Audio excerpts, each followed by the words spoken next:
येनाक्षरसमाम्नायमधिगम्य महेश्वरात् यत्सं व्याकरणं प्रोक्तं तस्मै पाणिनये नमः। येन धौतागिरः पूसां विमलैः शब्दवारिभिः तमश्चाज्ञानजं भिन्नं तस्मै पाणिनये नमः। वाक्यकारं वररुचिं भाष्यकारं पतञ्जलिं पाणिनिं सूत्रकारं च प्रणतोऽस्मि नित्यम्।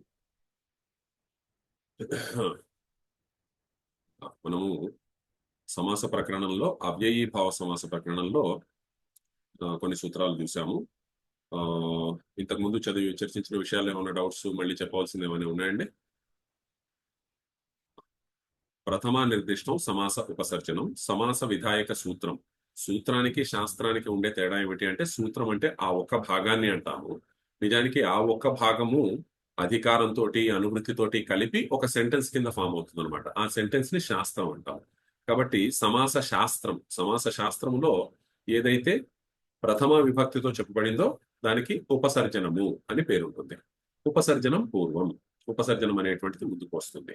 అలాగే ఉపసర్జనం అన్నటువంటిది వేరే దానికి కూడా పేరుంటుంది. ఈ ఉపసర్జనం మొదటి సూత్రంతో ఏదైతే ఉన్నదో, ఇప్పుడు చూడండి, దీంట్లో ఉపసర్జన సంజ్ఞా విధాయక సూత్రాలు ఏంటేంటి? ఉపసర్జన సంజ్ఞను విధించే సూత్రాలు ఏంటేంటి చెప్పండి. ప్రథమా నిర్దిష్టం సమాస ఉపసర్జనం. ఇంకొకటి రెండోది ఏక విభక్తి చ పూర్వ నిపాతి. ఉత్తమం అంతే అనమాట. కాబట్టి ఇవి రెండు ఉపసర్జన సంజ్ఞను విధించేవి. ఉపసర్జనం పూర్వం అనేటువంటి సూత్రం ఏం చేస్తుంది? ఉపసర్జనం అన్న పేరున్నటువంటి పదము ముందుండాలి అని చెప్తుంది అనమాట. దేని ప్రయోజనం దాని. ఇక రెండవ సూత్రం ద్వారా ఏదైతే ఉపసర్జన సంజ్ఞ వస్తుందో దాని ప్రయోజనము పూర్వ నిపాతం కాదు. పూర్వ నిపాతము అంటే ముందు ఉంచడము. రెండవ సూత్రం చేత ఏదైతే వస్తుందో దాని ప్రయోజనము పూర్వ నిపాతం కాదనమాట అండి. దాని ప్రయోజనం ఏమిటి అంటే గోస్త్రీయోర్ ఉపసర్జనస్య అని చెప్పేసి హ్రస్వత్వం అనమాట. హ్రస్వత్వాన్ని విధించడం ఆ సూత్రం యొక్క ప్రయోజనం. ఏమండి, దానితోటి దిశ అనేటువంటిది దిశ అవుతుంది. తర్వాత నావ్యయీభావదతోత్వ పంచమ్యాహ తృతీయ సప్తమ్యోర్ బహుళం అని చెప్పేసి చూసాము. తర్వాత ఇక మూల సూత్రం ఏదైతే ఉన్నదో అవ్యయం, విభక్తి, సమీప, సమృద్ధి, వ్యవృద్ధి, అర్థాభావ, అత్యయ, అసంప్రతి, పశ్చాత్, యథ, ఆనుపూర్వ్య, యౌగపత్య, సాదృశ్య, సంపత్తి, సాకల్య, అంత అని చెప్పేసి ఏదైతే సుదీర్ఘమైన సూత్రం ఉన్నదో, ఇప్పుడు ఆ సూత్రంలో ఒక్కొక్క అర్థానికి సంబంధించి ఒక్కొక్క ఉదాహరణని చెబుతారన్నమాట అండి. అది మనకి మొదలైంది. దాంట్లో ఇప్పుడు అవ్యయం,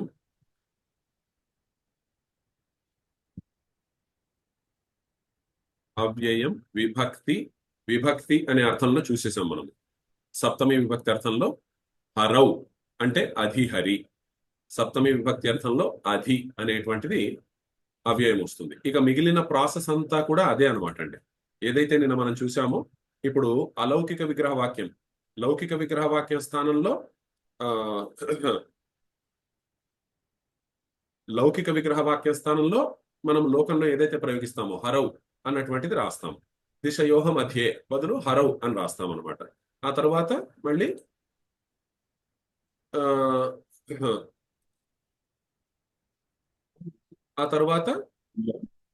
హరౌ అధి అని చెప్పేసి పెడతాం.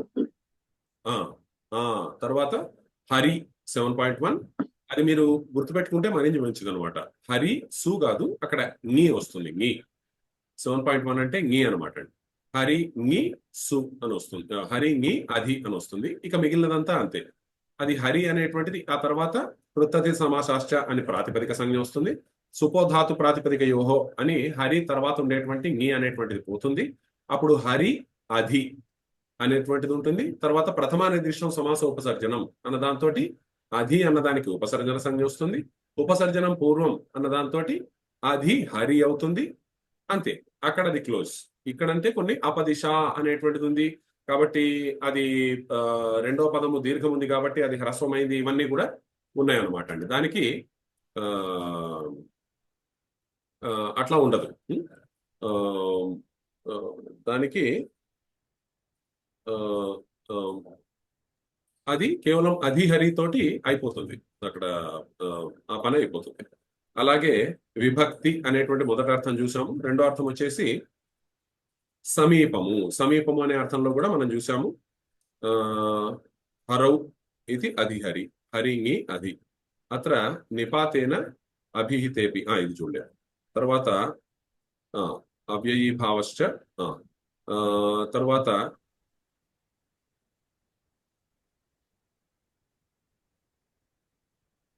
ఆ, ఇది సమీపం అన్న అర్థంలో చూడలేదా మనము? ఓకే, సమీపం అంటే కృష్ణస్య సమీపం ఉపకృష్ణం అని ఉంటుంది అనమాట అండి. ఆ, అయం నపుంసకస్య, ఆ, సరే, కృష్ణస్య సమీపం, ఇక్కడ ఉంటుంది చూసారా, కృష్ణస్య సమీపం ఉపకృష్ణం. సరే, ఇది తర్వాత వస్తుంది. కాబట్టి ఇన్ని అర్థాలు ఏవైతే ఉన్నాయో విభక్తి, సమీప, సమృద్ధి, ఇక్కడ మనకి అవ్యయం అనేటువంటిది ఈ అర్థాలలో సమర్థమైన సుబంతంతో సమసిస్తుంది. అవ్యయం అనేటువంటిది మొదటి పదం అవుతుంది అనేటువంటిది దీని అర్థం అనమాట.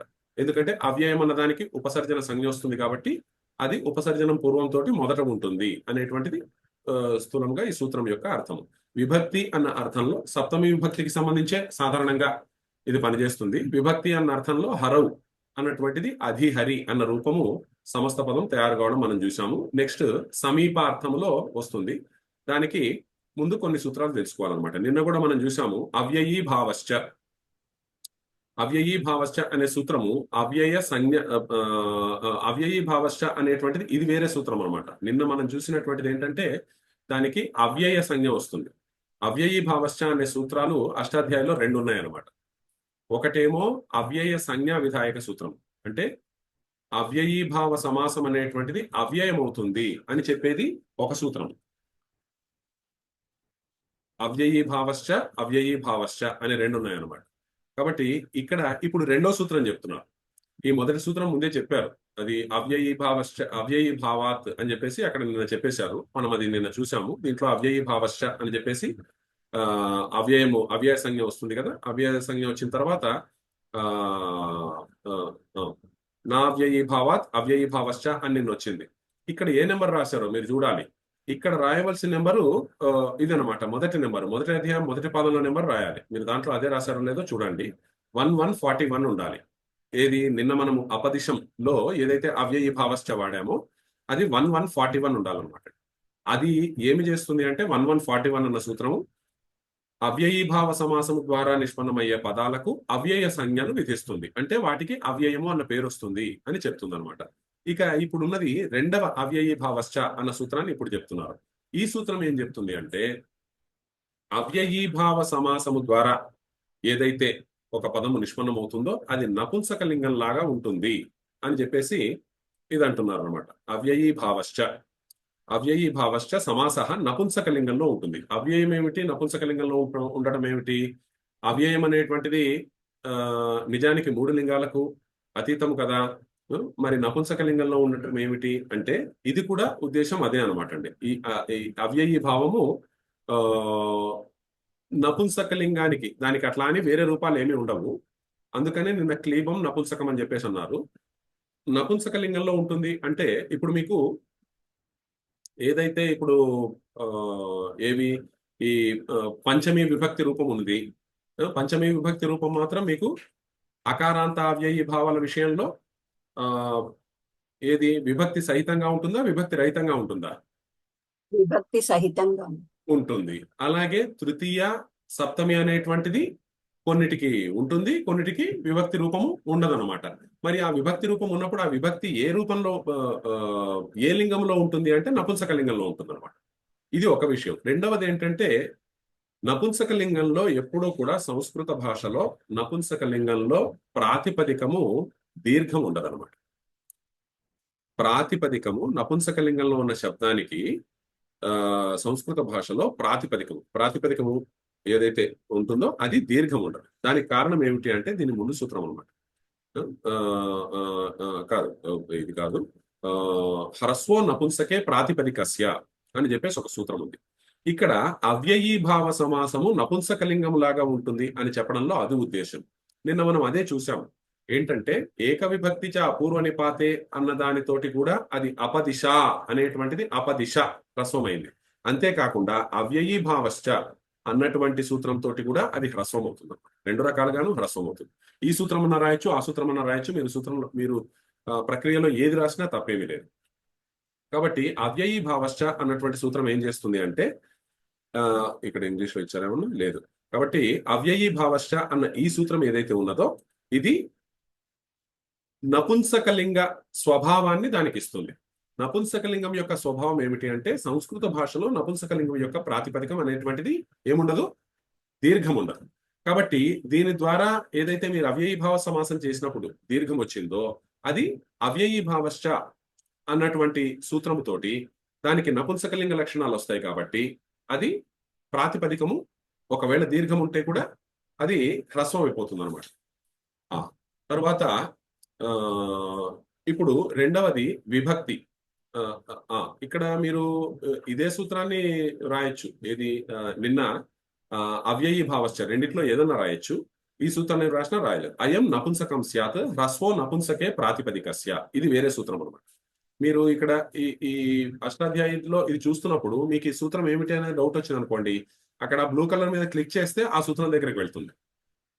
ఏమండి, అది హ్రస్వో నపుంసకే ప్రాతిపదికస్య అని చెప్పేసి నపుంసకము ప్రాతిపదికము. ఇప్పుడు చూడండి, ద లాస్ట్ లెటర్ ఆఫ్ ఎన్ అజంత ప్రాతిపదిక ఈజ్ బికమ్స్ అంట బికమ్స్ హ్రస్వ ఇన్ కాంటెక్స్ట్ ఆఫ్ నపుంసకలింగ. కాబట్టి ఏదైతే అజంత ప్రాతిపదికం ఉన్నదో అది నపుంసకలింగంలో హ్రస్వం అవుతుంది అని చెప్పి సూత్రం చెప్తుంది. కాబట్టి ఉపదిశ అన్న తర్వాత మీరు గోస్త్రీయోర్ ఉపసర్జనస్య అన్న సూత్రం పెట్టచ్చు, లేదు ఈ సూత్రాన్ని కూడా పెట్టచ్చు. రెండిట్లో రెండు పెట్టద్దు. రెండిట్లో ఏది పెట్టినా కూడా ఏమవుతుంది, అపదిశ అనేటువంటిది ఏదైతే దీర్ఘం ఉందో అది ఏమవుతుంది, అపదిశ. అలా అవుతుంది అనమాట. ఈ సూత్రాన్నన్నా ఆ సూత్రాన్నన్నా మీరు అది ఆబ్లిక్ పెట్టి ఇదన్నా కూడా పెట్టచ్చు అనమాట. ఎందుకని అవ్యయీ భావశ్చ అన్న సూత్రము. అయితే అవ్యయీ భావశ్చ అన్న రెండు సూత్రాలకు ఉన్న డిఫరెన్స్ మనకు తెలియాలి. ఒకటేమో అవ్యయీ భావశ్చ అన్న సూత్రము అవ్యయం అవుతుంది అని చెప్పే సూత్రం ఒకటి. అవ్యయీ భావశ్చ అన్న సూత్రము ఇంకో సూత్రం ఏం చేస్తుంది, దీనికి నపుంసకలింగంలో ఉంటుంది అని చెప్పేసి రెండవది అనమాట. కాబట్టి ఇక్కడ ప్రక్రియను ముందే చెప్పి తర్వాత అవ్యయీ భావశ్చ అన్నారు కాబట్టి ఆ సూత్రాన్ని కూడా పెట్టచ్చు అనమాట. కాబట్టి ఇది కూడా పెట్టచ్చు, ఏమీ తప్పు కాదు. తరువాత హ్రస్వ నపుంసకే ప్రాతిపదికస్య అనేది ఒక సూత్రం. దీన్ని బట్టి దేనికైతే ఏదైతే నపుంసకలింగంలో ఉంటుందో అది హ్రస్వం అవుతుంది. ఇక రెండవ అర్థం ఏంటి? మొదటి అర్థము విభక్తి అని చూసాము, విభక్తి అర్థంలో చూసాము. విభక్తి అర్థంలో ఉదాహరణ ఏంటి, అధిహరి. తరువాత సమీపార్థంలో చెప్పడానికి ఏంటంటే లేదు, విభక్తి అర్థంలోనే ఇక్కడ ఇంకొకటి చెప్తున్నారు. విభక్తి అర్థంలోనే ఇక్కడ ఏమిటి అంటే విభక్తి అర్థంలోనే ఇంకొక ఉదాహరణ చెప్తున్నారు. అదేమిటి అంటే గోపబాలుని యందు అని చెప్పడం అనమాట. గోపబాలుని యందు అని చెప్పేసి గోపబాలుని యందు. ఇక్కడ గోపాయతి ఇది గాహపాతి ఇతివా గోపాహ. గోపాహ ఏ విభక్తి ఏ వచనం అండి? ప్రథమా విభక్తి బహువచనం అది కాదనమాట అండి. ప్రథమ విభక్తి ఏకవచనమే అది. ప్రథమ విభక్తి ఏకవచనము, అది పుల్లింగము. గోపాహ అనేటువంటిది ప్రథమ విభక్తి ఏకవచనము. అది ఎట్లా అంటే మీరు దీంట్లోనే శబ్దపాఠ అని ఉంటుంది, దాంట్లో చూడొచ్చు. అంతం ఏమవుతుందండి? అంతం ఏదండి? అదే ఇది ఏ అంత శబ్దం అవుతుంది మరి గోపాహ అంటే? ఆకారాంత పుల్లింగం. ఆకారాంత. ఓహో, జనరల్ గా స్త్రీలింగం అనుకుంటాం కదా. అనుకుంటాము, మనం అనుకోవడాన్ని బట్టి శాస్త్రం. అయితే ఇప్పుడు గోప అనేటువంటి స్త్రీలింగ పదం అవుతుంది. కాదు, పుల్లింగం ఇక్కడ చూపెడుతున్నాను, కనిపిస్తుందా మీకు? ఆకారం. ఓకే, గోప. నేను ఇప్పుడు అదే అన్నాను, గురువు గారు కాదు పుల్లింగం అని చెప్తున్నారు. అదే కాదు, పుల్లింగమే. జనరల్ గా మనం దీర్ఘం అనగానే స్త్రీలింగం అనుకుంటాం కదా. అవునవును, కానీ అది అలా కాదనమాట అండి.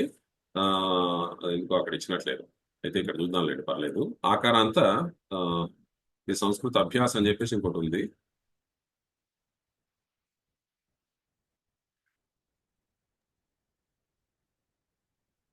ఇదిగోండి మరి ఆకారాంత అది ఎలా పుల్లింగము, తెలుస్తుందండి మనకి? ఆకారాంత పుల్లింగము, ఆకారాంత స్త్రీలింగం అనమాట.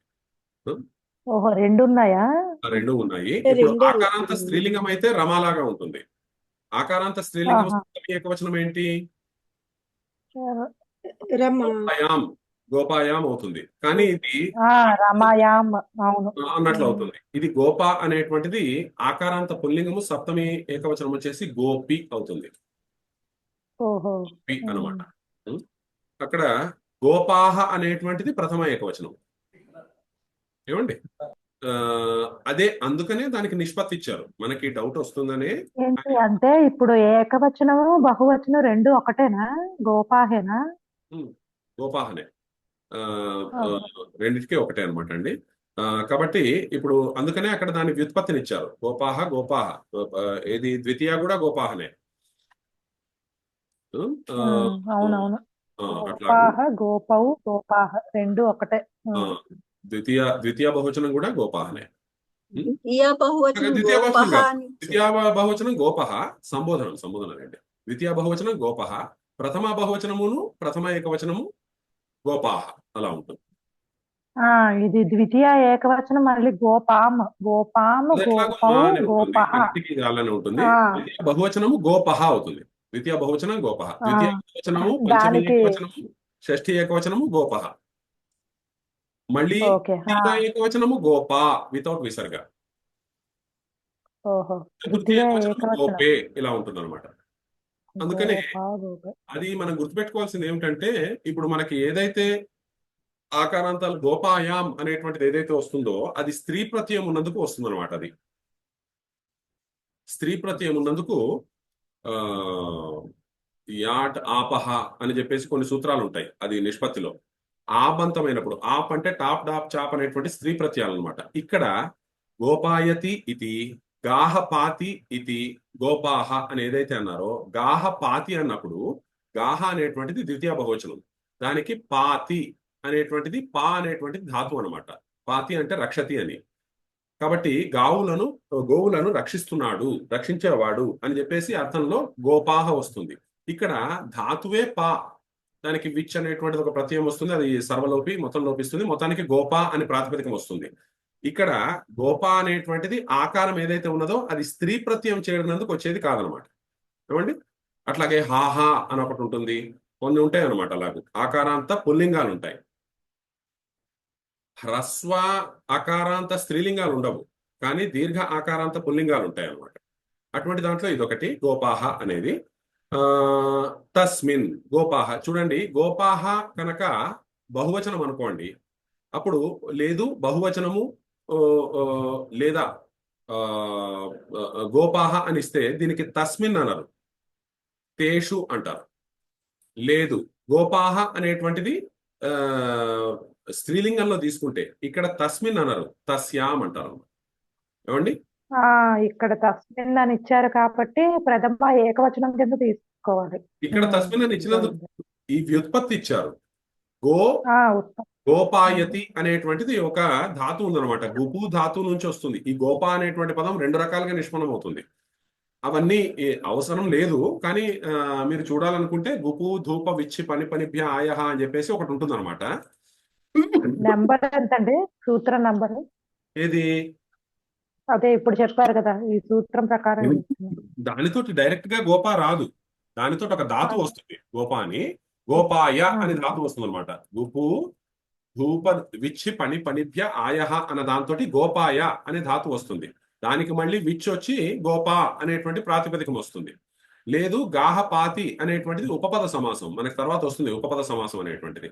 అంటే ఒక కృదంత ప్రత్యయం, ఒక సుబంతం పక్కన ఉన్నప్పుడు ఒక ధాతువు గనక కృత్ప్రత్యయాన్ని తీసుకుని రెండింటినీ కలిపినప్పుడు అది ఉపపద సమాసం అంటారు అనమాట. అలా ఆ వ్యుత్పత్తి తీసుకుంటే గాహపాతి. రెండు రకాల వ్యుత్పత్తుల్లో కూడా గోపాహ అని వస్తుంది. ఈ రెండు వ్యుత్పత్తుల్లో కూడా అక్కడ పా అనేటువంటిది స్త్రీ ప్రత్యయం కాదనమాట. అందుకని గోపాహ అనేటువంటిది ప్రథమ ఏకవచనం. ఏమండి? తస్మిన్ అంటే గోపి అనేటువంటి అర్థంలో. ఎట్లాగైతే హరౌ అన్న చోట అధిహరి అని వచ్చిందో, అలాగే గోపాహ, గోపాహకి ప్రాతిపదికం ఏంటి? గోప గోపా గోపా. దీర్ఘం అనమాట. ఇప్పుడు గోపా మీకు గోపా మిగిలినంతా సేమే. ఇంకా మిగిలినంతా సేమే. ఇక్కడ మీకు ఆ, ఏదైతే హరవ్ అని చెప్పేసి అది మనకి హరవ్ మనం చూడలేదు కదా. హరవ్ అన్న దానికి ఎలాగైతే అధి హరి వచ్చిందో గోపా అన్న దానికి సప్తమి వచ్చి గోపి అన్నమాట. గోపి అన్నప్పుడు అధి గోపా అవుతుంది. ఇప్పుడు మీకు అధి హరి అనేటువంటి దానికి మనకి ఇకారాంత అవ్యయం కాబట్టి అక్కడ ఈ స్టెప్ తోటి ఆగిపోయింది. ఏమండి, అది చూపించవలసిన అవసరం లేదు కదా. ఇప్పుడు మీకు అవ్యయీ భావశ్చ అనే దానికి అవసరం లేదనమాట. అవ్యయీ భావశ్చ అన్నది దానికి అవసరం లేదు. అధి హరి తోటి ఆగిపోయింది. కానీ దీనికి ఏంటి, అధి గోపా అనేటువంటిది ఉందనుకోండి.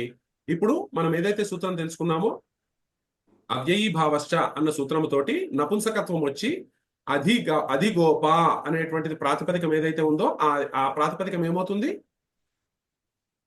ఇప్పుడు పైనుంచి గోపౌ అని ఉందనుకోండి, గోపి అని ఉందనుకోండి. గోపి అనేటువంటిది 7.1 అనమాట. దీనికి గోపాహ గోపా గోపి అనే అర్థము. ఇది లౌకిక విగ్రహ వాక్యము. దీనికి గోపా తర్వాత గోపా 7.1 7.1 ప్లస్ అది. Very good. ప్లస్ అధి. నెక్స్ట్ మిగిలిన స్టెప్స్ అన్ని సేమ్. ఏమిటి, ఇక్కడ ఏ సూత్రం తోటి అంటే అవ్యయం విభక్తి సమీప సమృద్ధి అని చెప్పేసి మొత్తం రాయొచ్చు, లేదా డాట్స్ పెట్టచ్చు. విభక్తి ఈ సూత్రంలో విభక్తి అర్థంలో, సప్తమి విభక్తి అర్థంలో అని చెప్పేసి వస్తుంది. ఆ తర్వాత నెక్స్ట్ కృతద్ధిత సమాసాశ్చ తోటి ప్రాతిపదిక సంజ్ఞ, సుపో ధాతు ప్రాతిపదిక యోహో దాంతో ఏమవుతుంది, గోపా అధి అవుతుంది. అది తర్వాత ఉపసర్జి ప్రథమా నిర్దిష్టం సమాస ఉపసర్జనం, ప్రథమాది ఉపసర్జన సంజ్ఞ. తర్వాత ఉపసర్జనం సర్జనం పూర్వం.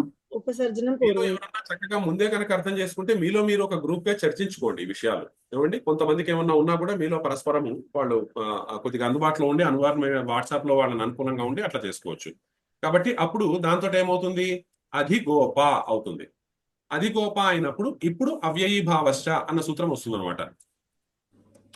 అవ్యయీ భావశ్చ తోటి ఏమవుతుంది, దీనికి అది గోప. ఇది హ్రస్వ నపుంసకే హ్రస్వం వస్తుంది అనమాట. ఇప్పుడు మనం చూసిన సూత్రంతో అధి గోప అని వస్తుంది. అధి గోప అని వచ్చిన తర్వాత మళ్ళీ నావ్యయీ భావాదతో అని చెప్పదు అని నిన్న చూసాం కదా. ఇక్కడ నుంచి అనమాట అధి గోప దగ్గర నుంచి ఇదంతా సేమ్. అపదిశ అనేటువంటిది అపదిశ అయిన తర్వాత ఎట్లాగైతే నావ్యయీ భావాత్ తోటి అపదిశ అనేటువంటి దాని తర్వాత అమ్ అనేటువంటి ప్రత్యయం వస్తుంది. దాంతో ఏమొస్తుంది, అధి గోప అనేటువంటిది ఏమవుతుంది,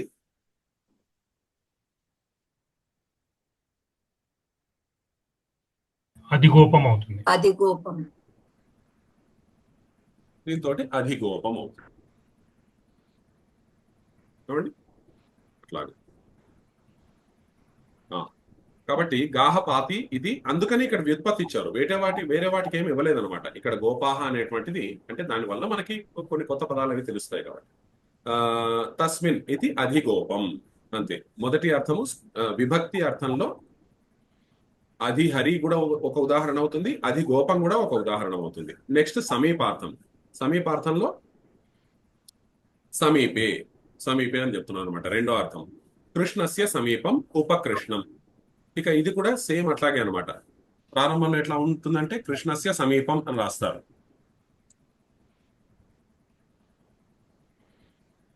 ఇక నుంచి కృష్ణ, ఇక నేను ఇదొక పాయింట్ రాస్తాను నేను. కృష్ణ నెక్స్ట్ 6.1 అనమాట.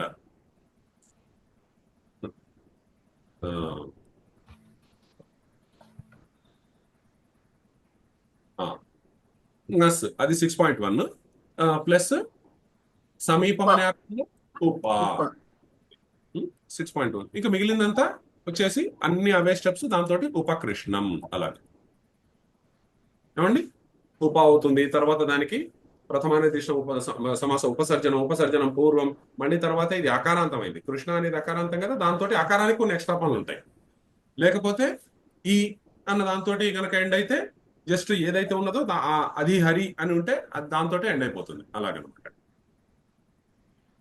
ఆ, ఆ. తర్వాత సమీపం అనే అర్థంలో ఉపకృష్ణం. సమయ, సమయ అంటే దగ్గర అని అర్థం అనమాట. సమయ గ్రామం. ఇప్పుడు సమీపం అన్న అర్థంలోనే ఈ సూత్రం ఏం చెప్తుంది యాక్చువల్ గా? సమీపం అనే అర్థములో ఉన్నటువంటి అవ్యయము వేరే సుబంతముతో సమసిస్తుంది అని చెప్పేసి కదా సూత్రం చెప్తున్నది. సమీపము అనే అర్థములో కొన్ని అవ్యయాలు ఆల్రెడీ ఉన్నాయి భాషలో. అవేమిటి? సమయ, నికష, ఆరాత్ అనేటువంటి పదాలు సమీపము అనే అర్థంలో ఉన్నాయన్నమాట, అవ్యయాలే. మరి అట్లాంటప్పుడు వాటితోటి సమాసం కావచ్చు కదా అన్న డౌట్ వస్తుందని తర్వాత మీరు సమాస ప్రకరణంలో అభిత పరిత సమయ నికష హా ప్రతియోగేపి అని చెప్పేసి ఒక వార్తికం చదువుతారు ద్వితీయాలో. ఏమండి? దాంట్లో ఈ రకమైనటువంటి అవ్యయాలు ఉంటే మీరు ద్వితీయ విభక్తి రావాలి అని చెప్పేసి అక్కడ ప్రత్యేకించి చెప్పారనమాట. ప్రత్యేకించి అక్కడ ద్వితీయ విభక్తి రావాలి అని అన్నారు కాబట్టి వాటి విషయంలో మీరు సమాసం చేయొద్దు అని చెప్తున్నారు. సమయ గ్రామం, నికష లంకాం, ఆరాత్ వనాత్ ఇత్యత్ర తు న అవ్యయీ భావ. ప్రత్యేకించి అక్కడ విధించారు కదా, అక్కడ సమాసము అక్కడ ప్రత్యేకించి ద్వితీయ రావాలి అని చెప్పేసి చెప్పారు కాబట్టి మీరు వాటిని వాటితోటి సమాసం చేయవద్దు అని చెప్తున్నారు. నా అవ్యయీ భావ. అభిత పరిత, ఇప్పుడు ఏదైతే నేను ఆ వార్తికం చెప్పానో అభిత పరిత సమయ నికష హా ప్రతియోగేపి అని చెప్పేసి మనము కారక ప్రకరణంలో చూసాము. కాబట్టి దాంతో వాటితోటి ద్వితీయ విభక్తి రావాలి అని విధించడం వల్ల మీరు సమాసం చేయకండి అని చెప్పేసి దాని అర్థం అనమాట. తర్వాత దాంట్లోనే పంచమీ విభక్తి విధాయక సూత్రంలో అన్యారాదితరర్తే దిక్శబ్ద అంచుత్తర పదాజాహి యుక్తే అని చెప్పేసి ఒక సూత్రం ఉంది. దానిలో దిక్శబ్ద అంచుత్తర పద, దిక్శబ్దము అన్నటువంటిది ఉండడం వల్ల దాంట్లో పశ్చాత్ అన్యారాత్ ఇది అభిత పరిత అనేటువంటిదేమో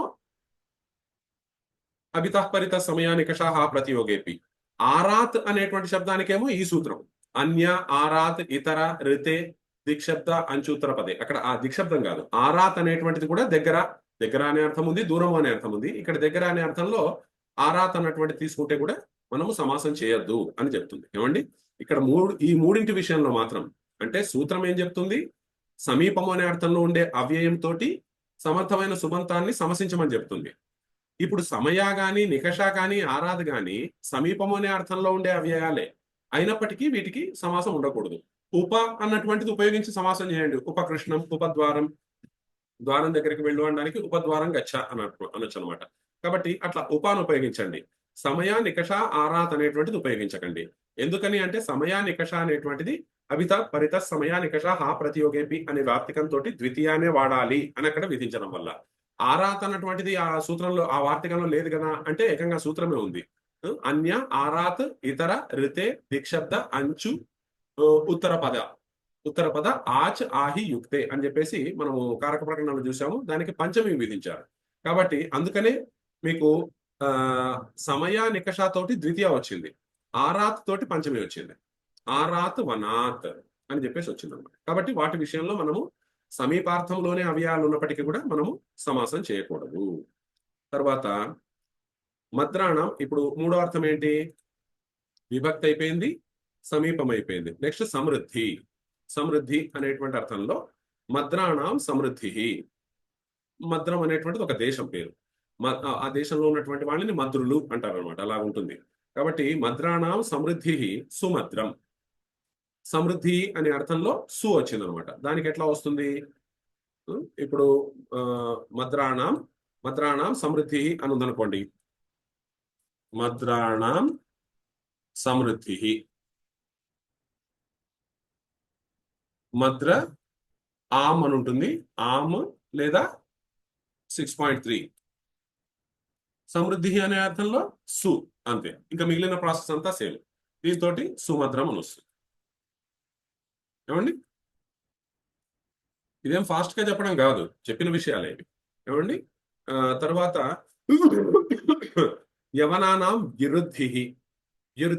వి ప్లస్ వృద్ధి వచ్చినప్పుడు రు అనేటువంటిది అచ్చు కాబట్టి యనాదేశం అవుతుంది. అప్పుడు ఇకారం ప్లేస్ లో యకారం వస్తుంది. అప్పుడు విరుద్ధి అని వస్తుంది అనమాట.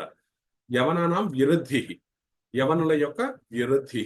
అక్కడ యవన అనేటువంటి దానికి యవన 6.3,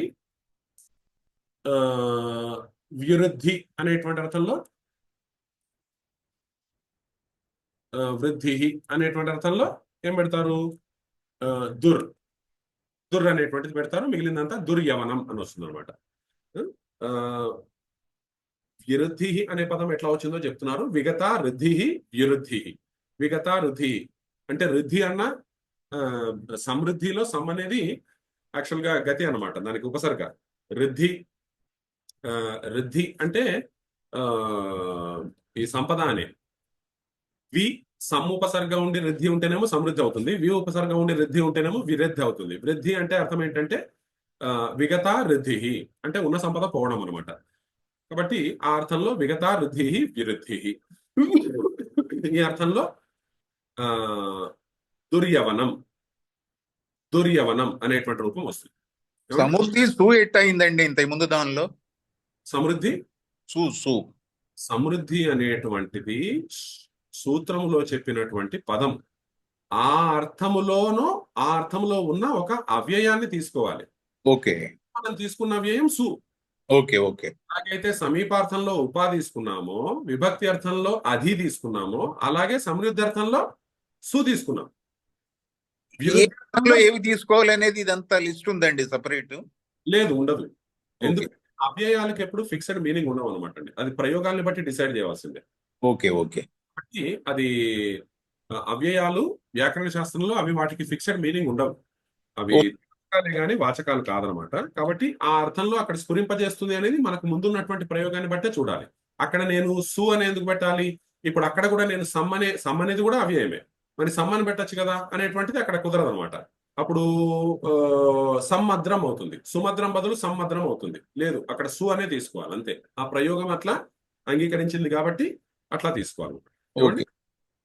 ఆ, అట్లాగే విగత వృద్ధి అనే అర్థంలో స్టార్ట్ విత్ అలవాటు అవటం ఇవన్నీ కష్టము. నెమ్మదిగా మరి ఏమన్నా అలవాటు అవుతాయేమో. అంతే. అంతే. ఇంకా దానికి మీరు చెప్పినటువంటిది మొత్తం శాస్త్రానికి సంబంధించిన సారం చెప్పారన్నమాట. స్టార్టింగ్ టు బిగిన్ విత్ ఇది చాలా కన్ఫ్యూజన్. వేరే ఫీల్డ్ నుంచి ఈ ఫీల్డ్ లోకి వస్తే అసలు ఏంటిదంతా ఏదో సింపుల్ గా చేసేద్దాం అనుకున్నాం, ఇంత గందరగోళం ఉంది ఏంటి అన్నట్టుగా ప్రారంభంలో అనిపిస్తుంది. అక్కడనే కొద్దిగా మన మనసుకి కొద్దిగా నచ్చ చెప్పి మనము కొద్దిగా కుదురుగా ఓపికగా ఉంటే, ఇప్పటికీ మీలో ఇంతకుముందు ఎంతో చదివిన వాళ్ళు ఉన్నారు, వాళ్ళు చెప్తూ ఉన్నారు. కాబట్టి అలా గ్రాడ్యువల్ గా ఈ జర్నీని దీనిలో ఉన్నటువంటిది ఏమిటి అంటే వ్యాకరణం అనేటువంటిది ఒక దర్శనం. ఇది నేర్చుకోవడం అనే క్రమంలో మనకి ఏదైతే భగవద్ దర్శనం అనేటువంటిది ఉందో దానికి సంబంధించినటువంటి యోగ్యతలు వచ్చేస్తాయి అనమాట. ఆ రకంగా మన వాళ్ళు శాస్త్రాన్ని ప్రిపేర్ చేశారు. కాబట్టి దీనికి ఎంతో మనకి జీవితాంతం చేసినా కూడా సరిపడనంత వర్క్ ఉంటుందన్నమాట. కాబట్టి అదైతే నిజమే. అలా అని మనము ఆగకూడదు మన ప్రయాణం. అలా మనం కొనసాగిస్తుంటాం. ఇక ఏమేమి అర్థాలైనవి? విభక్తి అయిపోయింది, సమీపం అయిపోయింది, సమృద్ధి అయిపోయింది, విరుద్ధి అయిపోయింది. అర్థాభావము. అర్థాభావం అంటే ఏమీ లేకుండా ఉండడం అనమాట. మక్షికాణం అభావ. సార్ ఇది అయిపోయిందా? దుర్యవనం అయిపోయింది అంతే. దుర్యవనం అంతే. ఇప్పుడు విరుద్ధి అంటే వాళ్ళకి సంపద లేకపోవడం. సంపద లేకపోవడం అనే అర్థంలో ఏ అవ్యయం వాడారు? దుర్. విరుద్ధి అనేటువంటిది అర్థము. Okay sir. అర్థము. ఆ అర్థంలో ఏ అవ్యయాన్ని వాడారు? దుర్ అనేటువంటిది మళ్ళీ ఉపసర్జన సంజ్ఞ. అది దుర్ అనేటువంటి దుర్యవనం అవుతుంది. దుర్యవన. ఇక్కడ దుర్యవన దగ్గర దీర్ఘము హ్రస్వం కావడానికి మనం సూత్రం ఉపయోగించకూడదు. ఇందాక మనము దుర్యవన తర్వాత సుమద్రం దగ్గర మనం ఏం చేశాము? ఇప్పుడు గోపా దగ్గరను తర్వాత అపదిశ దగ్గర దీర్ఘము హ్రస్వం కావడానికి అవ్యయీభావశ్చ అన్న సూత్రం కానీ, లేదు గోస్త్రీయోర్ ఉపసర్జనస్య అన్న సూత్రం కానీ మనం వాడాము. ఇక్కడ అవసరం లేదు, ఎందుకంటే ఆల్రెడీ హ్రస్వం ఉంది. ఆల్రెడీ హ్రస్వం ఉన్నప్పుడు నెక్స్ట్ సూత్రం వాడాలి. ఏమిటది? హ్రస్వాకారాంతం ఉంటే అమ్మ ఆదేశం అవుతుంది అనేటువంటిది దుర్యవనం అని వాడాలి. ఏమండి? అన్ని అదే ప్రాసెస్. సరే. తరువాత నెక్స్ట్ అర్థం ఏంటి? వృద్ధి అయిపోయింది. అర్థాభావం. అర్థాభావం అంటే పదార్థం యొక్క అభావం అనమాట. అక్కడ అది అక్కడ లేదు అని చెప్పేసి ఇప్పుడు అక్కడ దోమలు లేవు అనడానికి మక్షికాణం అభావ, అర్థానాం అభావ. మక్షికాణం అభావ అని చెప్పేసి తీసుకుంటాము. మక్షిక 6.3. దీనికంటే మనకి పాపులర్ ఉన్నటువంటిది విఘ్నానాం అభావ. విఘ్నములు లేకపోవడం. దానికి ఏమవుతుంది రూపము? అభావ అన్నటువంటి అర్థంలో నిర్ అనేటువంటిది అవ్యయం వస్తుంది. అప్పుడు ఏమవుతుంది?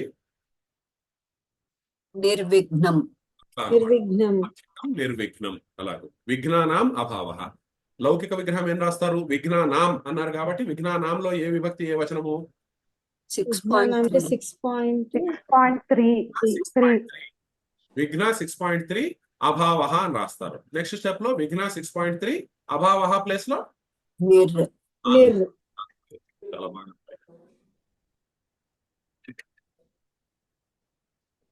తరువాత మక్షికాణం అభావ మక్షిక 6.3 నిర్.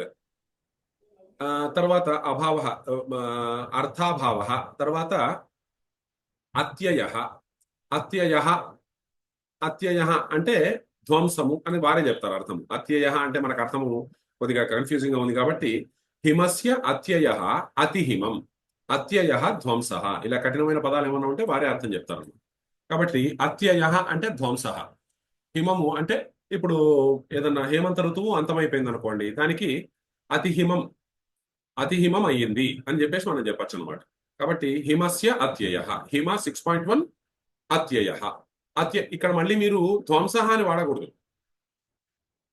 మీరు అక్కడ సూత్రం లౌకిక విగ్రహం వాడేటప్పుడు ఏం వాడాలి? హిమస్య అత్యయ అనే వాడాలి. ఎందుకని? అత్యయ అనే అర్థంలోనే మీరు అవ్యయాన్ని వాడమని సూత్రం చెప్పింది కాబట్టి. ధ్వంసం అనే అత్యయ అన్న పదానికి ధ్వంసం అన్న అర్థం ఉండొచ్చు, అది వేరే విషయం. కానీ సూత్రంలో అత్యయ అన్న పదానికే అర్థంగా అవ్యయాన్ని వాడమన్నారు కాబట్టి విగ్రహ వాక్యంలో హిమస్య అత్యయ. హిమ 6.1 అత్యయ. హిమ 6.1 అత్యయ ప్లేస్ లో ఏం రాస్తారు? అతి. అత్యయలో అతి అని రాస్తారు. ఇక్కడ అతి అనే అవ్యయం. ఆ అతి అనేటువంటి ముందుకు వస్తుంది, అతిహిమం అవుతుంది. తర్వాత నిద్రా సంప్రతి నయుజ్యతే. అత్యయం తర్వాత అర్థాభావ అత్యయ అసంప్రతి. అసంప్రతి అంటే ఇప్పుడు కూడనిది అనేటువంటిది అర్థం. సంప్రతి అంటే ఇప్పుడు అని, అసంప్రతి అంటే ఇప్పుడు తగనిది అనేటువంటిది. ఇప్పుడు కాదు అని లిటరల్ అర్థము, కానీ ఇప్పుడు కాదు అంటే ఇప్పుడు తగనిది అనేది అక్కడ ఇంటెన్షన్, అక్కడ లాక్షణికంగా ఆ అర్థం తీసుకోవాలన్నమాట. కాబట్టి నిద్రా సంప్రతి నయుజ్యతే, ఇప్పుడు పడుకోవడం తగదు అని చెప్పే ఉద్దేశంలో అతి నిద్రం. ఆయన అతి నిద్రం చేస్తున్నాడు అంటే అక్కడ తగనటువంటి ఆ సమయానికి కూడనటువంటి నిద్రను చేస్తున్నాడు అని చెప్పేసి అన్నమాట. కాబట్టి అతి నిద్రం. ఇక్కడ విగ్రహ చెప్పండి. ఇప్పుడు అతిరుద్రం అని వాడతారు కదా అక్కడ, అతి అది రుద్రం అంటే అది వేరండి. అదేమి ఇక్కడేమి అనేటువంటిది కాదు. అది వేదంలో అటువంటిది ఒక ఇది పారాయణం ఉంది కదా, దానికి సంబంధించి అది ఇక్కడ అంటే కంటిన్యూస్ గా చేస్తారేమో, అది కంటిన్యూస్ పదానికి వాడతారేమో. అతి అనేటువంటిది సాధారణంగా ఎక్కువ మోతాదు అనే అర్థంలో అది ఉంటుంది, అతి అనేటువంటి అర్థము. కాబట్టి అక్కడ ఆ అర్థము తీసుకోవచ్చు. ఇక్కడ కూడా ఆ అర్థం ఇంప్లాయిడ్ గా ఉంటుంది. ఎప్పుడు కూడా అవ్యయాలకి ఇంప్లాయిడ్ మీనింగ్సే ఉంటాయి అనమాట, డైరెక్ట్ మీనింగ్స్ ఉండవు. వృక్ష అంటే చెట్టు, ఘట అంటే కుండ అన్నట్లుగా అవ్యయాలకు ఉండవు. వాటికి వేరు వేరు అర్థాలు అట్లా ఇంప్లాయిడ్ మీనింగ్స్ ఉంటాయి. అది సిద్ధాంతం అనమాట. డైరెక్ట్ మీనింగ్ ఉండడాన్ని వాచకం అంటారు, ఇంప్లాయిడ్ మీనింగ్ ఉండడాన్ని ద్యోతకం అంటారు అనమాట. అది అది ఆ మీనింగ్ ఎక్స్ప్రెస్ చేస్తుంది తప్పితే ఆ మీనింగ్ ఉండదు. కాబట్టి అతి అంటే అక్కడ అర్థంలో ఉండొచ్చు. ఇక్కడ మాత్రం సంప్రతి నయుజ్యతే, నెగిటివ్ లోనే, ఇప్పుడు తగదు అన్నటువంటి దేశంలోనే. కాబట్టి అక్కడ రుద్రం విషయంలో ఈ సంప్రతి నయుజ్యత అనేది కుదరదు కదా. అసంప్రతి అనేటువంటి అర్థంలో మనం వాడుతున్నాం ఇక్కడ సమాసం. కాబట్టి అక్కడ అతి అనేటువంటి చాలా చోట్ల ఇప్పుడు అత్యధికం అని చెప్పేసి అంటాము, అట్లా చాలా చోట్ల వాడతాం. అక్కడ అతి అనేటువంటిది సాధారణంగా ఈ అర్థాల్లో వచ్చినట్లు కాదు. దీంట్లో కూడా కొన్ని ఉన్నాయి, సాకల్యమని కొన్ని తర్వాత వస్తాయి, దాంట్లో వేరే అర్థంలో రావచ్చు. దీంట్లో వేరే ఏమన్నా సాకల్యము అనేటువంటిది అంటే మొత్తం ఇంక్లూడ్ చేసుకుని అనేటువంటి అర్థము అటువంటిది ఏమన్నా రావచ్చు అనమాట. విభక్తి సమీప సమృద్ధి విరుద్ధి విరుద్ధి అనే అర్థంలో రావచ్చు. వృద్ధి అంటే సంపద వస్తుంది అనుకోండి. అసంప్రతి శబ్ద ప్రాదుర్భావ పశ్చాత్ యథ ఆనుపూర్వ్య. యథ అంటే యోగ్యత, వీప్స అనే అర్థంలో రావచ్చు. వీప్స అంటే రిపీటెడ్, అవన్నీ మనం చూస్తాము. ఆనుపూర్య, యోగపద్య, సాదృశ్య, సంపత్తి, సాకల్యం. ఇందాక నుంచి నేను ఏదైతే అంటున్నానో సాకల్యం మొత్తం కలుపుకుని అనేటువంటి అర్థంలో కూడా రావచ్చు అనమాట. అటువంటివి సమాసాలు కావచ్చు. తర్వాత ఒక చిన్న డౌట్ అండి. ఇప్పుడు వీటన్నిటిలో చివరిలో మన అమ్మాదేశం వచ్చింది కదా, నిర్విఘ్నం నిర్మక్షికం, నిర్ ప్లస్ విఘ్న అయింది. నీరు పూర్వ నిపాతం అయింది. అది విగినాక అమ్మాదేశం వచ్చింది. అమాదేశం ఆ, నువ్వు- హ్రస్వకారం ఉన్నప్పుడు అవ్యయీ భావంతో వచ్చినటువంటి అవ్యయానికి అమాదేశం అవుతుంది అని నేను నేర్చుకున్నాను కదా. అవును, వీటన్నిటికీ అలాగే వచ్చింది. ఆకారం ఉంటే అది హ్రస్వాకారమే అమాదేశం అవుతుంది. హస్వాకారమే అమ్మాదేశం అవుతుంది. అంతే, నిన్న నేర్చుకున్నది అదే. ఆ, హ్రస్వాకారం అవుతుంది, అది పంచమిలో కాదు, తృతీయ సప్తమిలో బహుళంగా అవుతుంది. నా అవ్యయీ భావాత్ అంత పంచమి అని. అం అతోంతు పంచమ్యాహ, అవును, పంచమి తప్ప మిగిలిన వాటికి అమ్మ వస్తుంది. అన్నిటికీ అన్నే. అవును. అయితే అక్కడ ఏమిటి, నిన్న మనం ఒకటి ఎక్స్ట్రా చేసింది ఏంటి అంటే దీర్ఘాన్ని హ్రస్వం చేశాం. దీర్ఘాన్ని హ్రస్వం చేయడానికి 2 సూత్రాలు ఉన్నాయి. గోస్త్రీయోర్ ఉపసర్జనస్య కావచ్చు, లేదు అవ్యయీ భావశ్చ అని ఈ రోజు మనం చూసిన సూత్రం కూడా కావచ్చు. అవ్యయీ భావశ్చ అన్న సూత్రాన్ని బట్టి దానికి నపుంసకత్వం వస్తుంది కాబట్టి నపుంసకానికి ప్రాతిపదికము దీర్ఘం ఉండే ప్రసక్తే లేదు కాబట్టి హ్రస్వం అవుతుంది. ఆ తర్వాత మళ్ళీ అమాదేశం వస్తుంది. ఒకవేళ దీర్ఘం ఉంటే అపదిశ, తర్వాత అధిగోప అనేటువంటివి దీర్ఘానం ఉన్నందుకు హ్రస్వమైనవి. ఇవి నేరుగానే హ్రస్వాలు. మద్ర, విఘ్న, మక్షిక ఇవన్నీ కూడా నేరుగానే హ్రస్వాలు. కానీ హ్రస్వ అకారాంతాలకి మాత్రమే ఆమె వస్తుంది అనమాట. ఏమండి? Thank you. కాబట్టి హిమస్య అత్యయ అతిహిమం, తర్వాత అత్యయ ధ్వంస, నిద్రా సంప్రతి అతి నిద్రం. ఇక్కడ మళ్ళీ మీకు ఆ సూత్రాన్ని ఎక్స్ట్రా వాడాలి. ఎందుకు? నిద్ర అనేది ఆకారాంతం. అతి నిద్రంలో అతి నిద్ర అని వస్తుంది అనమాట, దీర్ఘము. ఆ తర్వాత అవ్యయీ భావశ్చ అని అతి నిద్ర చేయాలి. ఆ తర్వాత మళ్ళీ అమాదేశం. ఏమండి? ఎక్కడైతే దీర్ఘం ఉందో ఆ దీర్ఘాన్ని హ్రస్వం చేయడానికి ఒక రూల్ అప్లై చేస్తారు. అది అప్లై చేసి మళ్ళీ తర్వాత అమాదేశం చేస్తారు. ఎందుకంటే అమాదేశము దీర్ఘానికి కాదు, ఇది గుర్తుపెట్టుకోవాలి. అమాదేశము హ్రస్వాకారాంతానికే. ఏమండి? కాబట్టి దీర్ఘాన్ని హ్రస్వం చేసి ఆ తర్వాత అమాదేశం చేయాలి. అతి నిద్రం, తర్వాత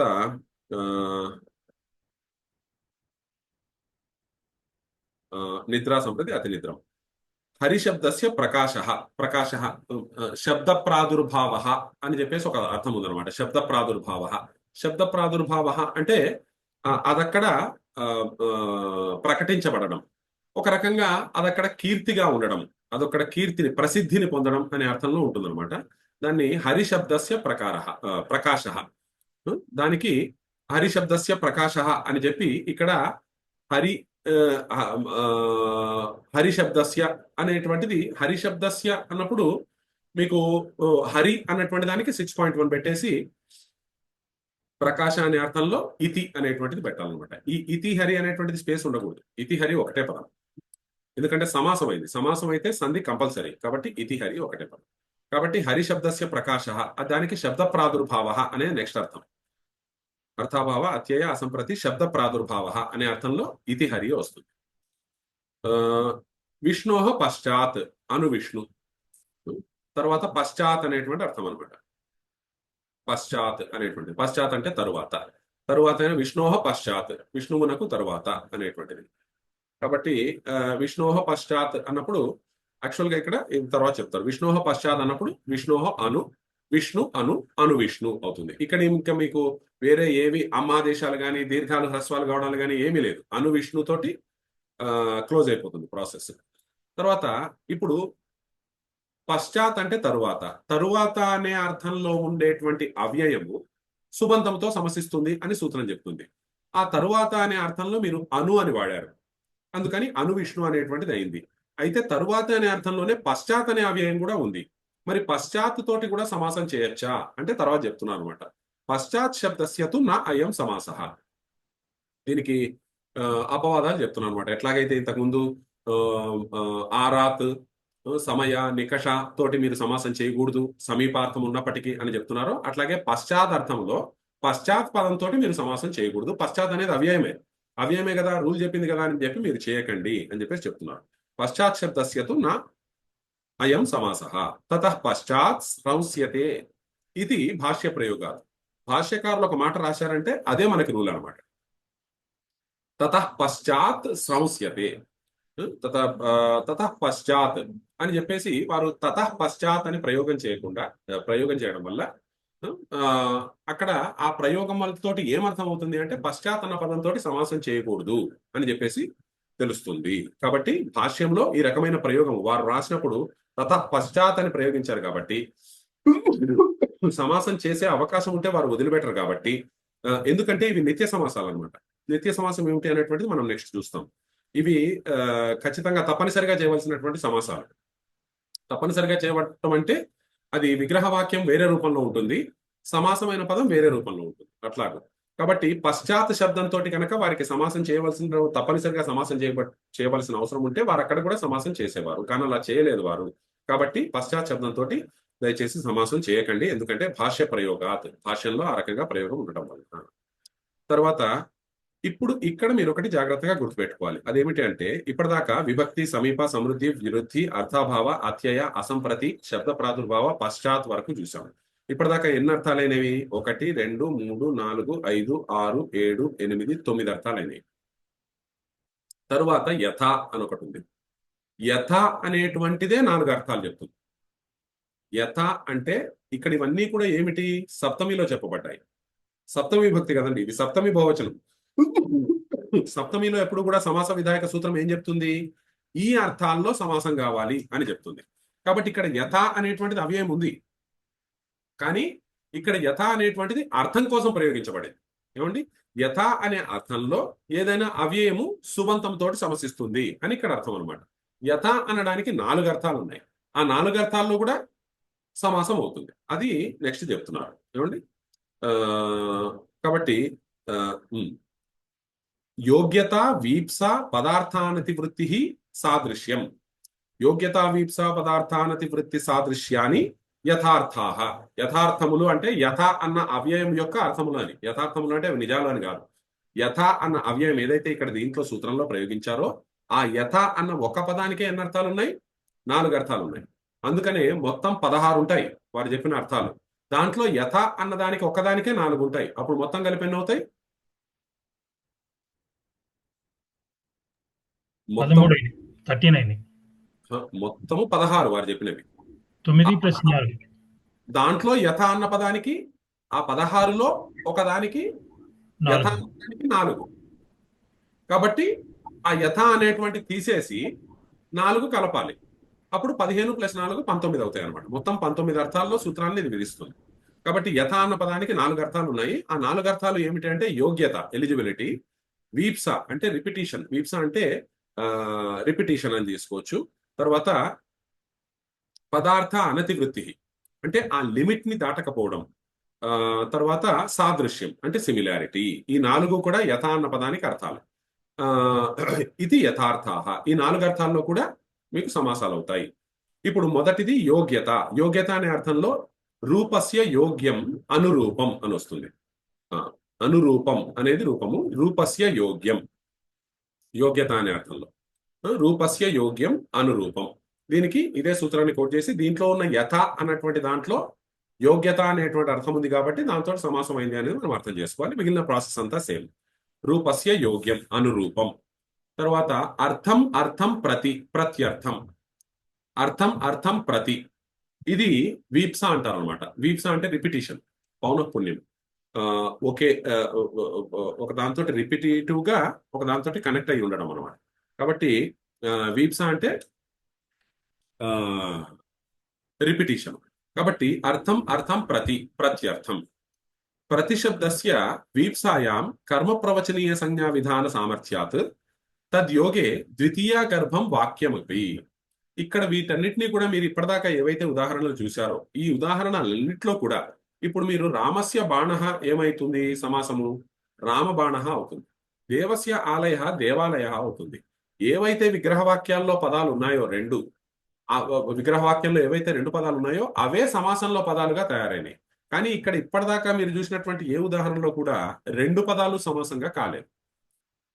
రూప ఇది హరౌ అంటేనేమో అది హరి విగ్రహవాక్యంలో లేనటువంటిది వచ్చింది. కృష్ణస్య సమీపం అంటే ఉపకృష్ణం అయింది. రామస్య ఆలయ లాగా రామబాణ లాగా ఇక్కడ కాలేదనమాట.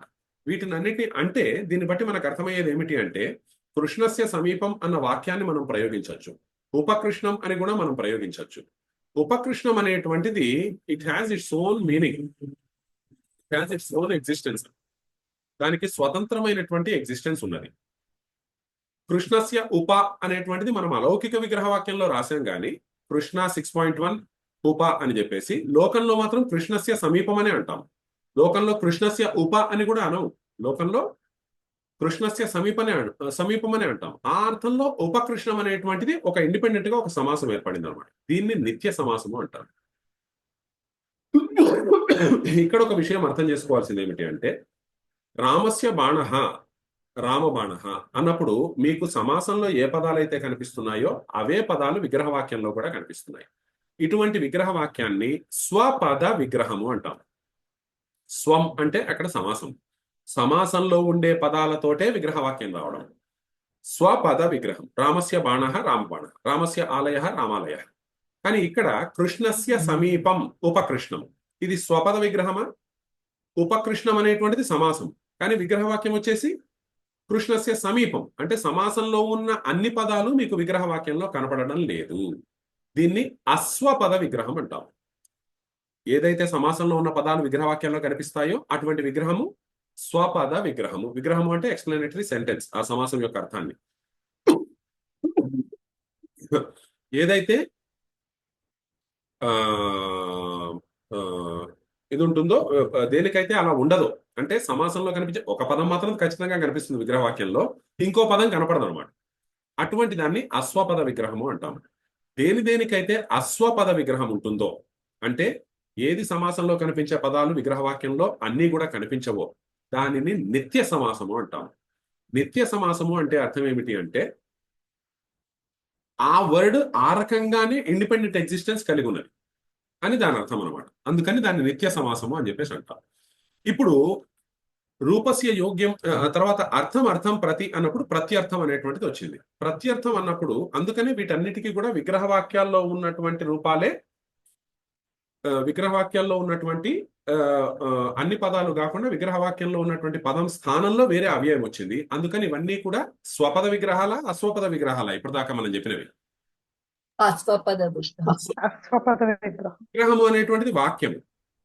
అంటే మీరు సమస్త పదాన్ని అన్నా వాడచ్చు, లేదు దాని స్థానంలో వాక్యాన్నన్నా వాడచ్చు, అది విగ్రహవాక్యం. కానీ ఇక్కడ విగ్రహవాక్యం ఏదైతే వాడుతున్నారో ఆ విగ్రహవాక్యంలో సమాసంలో ఉండే అన్ని పదాలు ఉన్నాయా లేవా? ఇప్పటి వరకు మనం తెలుసుకున్న దాంట్లో లేవు. లేవండి. కానీ ఈ ఒక్కదాని విషయంలో అట్లా కాదనమాట. అర్థం ప్రతి అనేటువంటి ప్రయోగం కూడా అట్లాగే ఉంటుంది. ప్రతి అర్థము పట్ల అనేటువంటి అర్థం పట్ల నిత్య వీప్సయోహ అని చెప్పేసి దాంతో రిపిటేషన్ వస్తుంది. అర్థం అనేటువంటిది ఒకటే పదం అయినప్పటికీ దానికి వీప్స అనే అర్థంలో మీరు రిపిటేషన్. ఇప్పుడు ఏదైనా భోజనం మీరు కడుపు నిండిపోయింది, మళ్ళీ ఏదైనా వడ్డిస్తున్నారు అనుకోండి, వద్దు అంటామా, వద్దు అంటామా? వద్దు అంటే అదే ఇక్కడ భాష అదే. కాబట్టి వీప్సలో రిపిటేషన్ వస్తుంది అనేటువంటిది అది వ్యాకరణం రూల్. అందుకని అర్థం ప్రతి పౌనఃపుణ్యం. ఇక్కడ యోగ్యత వీప్స అనేటువంటిది ఆప్తు విచ్చ అనమాట. కాబట్టి అది రిపిటేషన్ వస్తుంది. అలా రిపిటేషన్ వచ్చినప్పుడు మనకి విగ్రహవాక్యం ఏం తయారైంది? అర్థం ప్రతి ప్రత్యర్థం అనేటువంటిది సమస్త పదం. ప్రతి అనేటువంటిది వీప్సార్థంలో వచ్చినటువంటి అవ్యయము. అది ఎట్లాగో పూర్వనిపాతమైంది, ముందుకు వచ్చింది. ప్రత్యర్థం అనేటువంటిది సమస్త పదం వచ్చింది. ఇప్పటి వరకు మనం చూసిన దాంట్లో సమస్త పదం యొక్క విగ్రహము, సమస్త పదంలో ఉన్నటువంటి పదాలన్నీ కూడా విగ్రహవాక్యంలో లేవు. కానీ ఇక్కడ అట్లా కాదు. లోకంలో అర్థం ప్రతి అనేటువంటి ప్రయోగం కూడా ఉంది. అందుకని దానికి ఎక్స్ప్లెనేషన్స్ అనమాట. ప్రతి శబ్దస్య వీప్సాయాం కర్మ ప్రవచనీయ సంజ్ఞా విధాన సామర్థ్యాత్ తద్యోగే ద్వితీయ గర్భం వాక్యమపి. అందువల్ల ఎందుకని అంటే, మీరు కారక ప్రకరణంలో మీరు ఒక సూత్రాన్ని అది గుర్తుపెట్టుకోగలిగి మీరు చెప్పగలిగితే చాలా సంతోషం అనమాట. మీరు అద్భుతంగా కారక ప్రకరణం చదివినట్లు. భాగవీప్సాసు అనేదో. ఎక్సలెంట్. కాబట్టి ప్రతిపర్యనవః లక్షణ ఇత్తంభూతాఖ్యాన భాగవీప్సాసు. చాలా గొప్పగా. కాబట్టి వీప్స ఈ అర్థాల్లో ప్రతి పరి అను అనేటువంటి మూడు కూడా కర్మ ప్రవచనీయాలు అవుతాయి. ఈ మూడు నిపాతాలు కూడా అని మనం కారక ప్రకరణలో తెలుసుకున్నాం. తర్వాత కర్మ ప్రవచనీయ యుక్తే ద్వితీయ అనేటువంటి సూత్రంతో ఈ ప్రతి అనేటువంటిది ఉంటే ఆ పక్కన ఉన్నటువంటి పదానికి ద్వితీయ వస్తుంది అని ఇక్కడ క్లియర్ గా రూల్ ఉంది. ఈ రూల్ తోటి కూడా వృక్షం ప్రతి విద్యోతతే విద్యుత్ అని చెప్పేసి అదేమో లక్షణార్థంలో. అట్లాగే వృక్షం వృక్షం ప్రతిసించతి అనేటువంటిది కొన్ని ఉదాహరణలు చూసామన్నమాట. చెట్టు చెట్టుకి తడుపుతున్నాడు అని చెప్పేసి. అట్లాగే అర్థం అర్థం ప్రతి అనేటువంటి వాక్యం కూడా ఇక్కడ ఉంటుంది అని చెప్తున్నారు. ఎందుకంటే ఆ రూల్ అట్లా ఉంది కాబట్టి. వేరే వాటికి అటువంటి రూల్స్ ఏమీ లేవు. ఇది కర్మ ప్రవచనీయముగా ప్రతి అనేటువంటి దాంతోటి ద్వితీయతోటి కూడినటువంటి పదంతో అది ఉండవచ్చు అని మీరు చెప్పడం వల్ల ఈ ఒక్కదానికి మాత్రం ఏది విగ్రహ వాక్యం ఏదైతే ఉన్నదో అదే యాజ్ ఇట్ ఈస్ గా కూడా లోకంలో ప్రయోగం ఉంటుంది. సమస్త పదంలో కూడా అవే పదాలు ఉంటాయి. సమాసంలో కూడా ప్రతి అర్థమే ఉంది, విగ్రహ వాక్యంలో కూడా ప్రతి అర్థమే ఉందన్నమాట. ఈ ఒక్కదానికే అది ఉంటుందని చెప్పేసి దాన్ని సమర్థిస్తారు. ప్రతిశబ్దస్య వీప్సాయాం కర్మ ప్రవచనీయ సంజ్ఞా విధాన సామర్థ్యాత్. అదే సూత్రంతో లక్షణ ఇత్తంభూతాఖ్యాన భాగవీప్సాసు ప్రతిపర్యనవ అని చెప్పేసి ద్వితీయ గర్భం వాక్యమపి.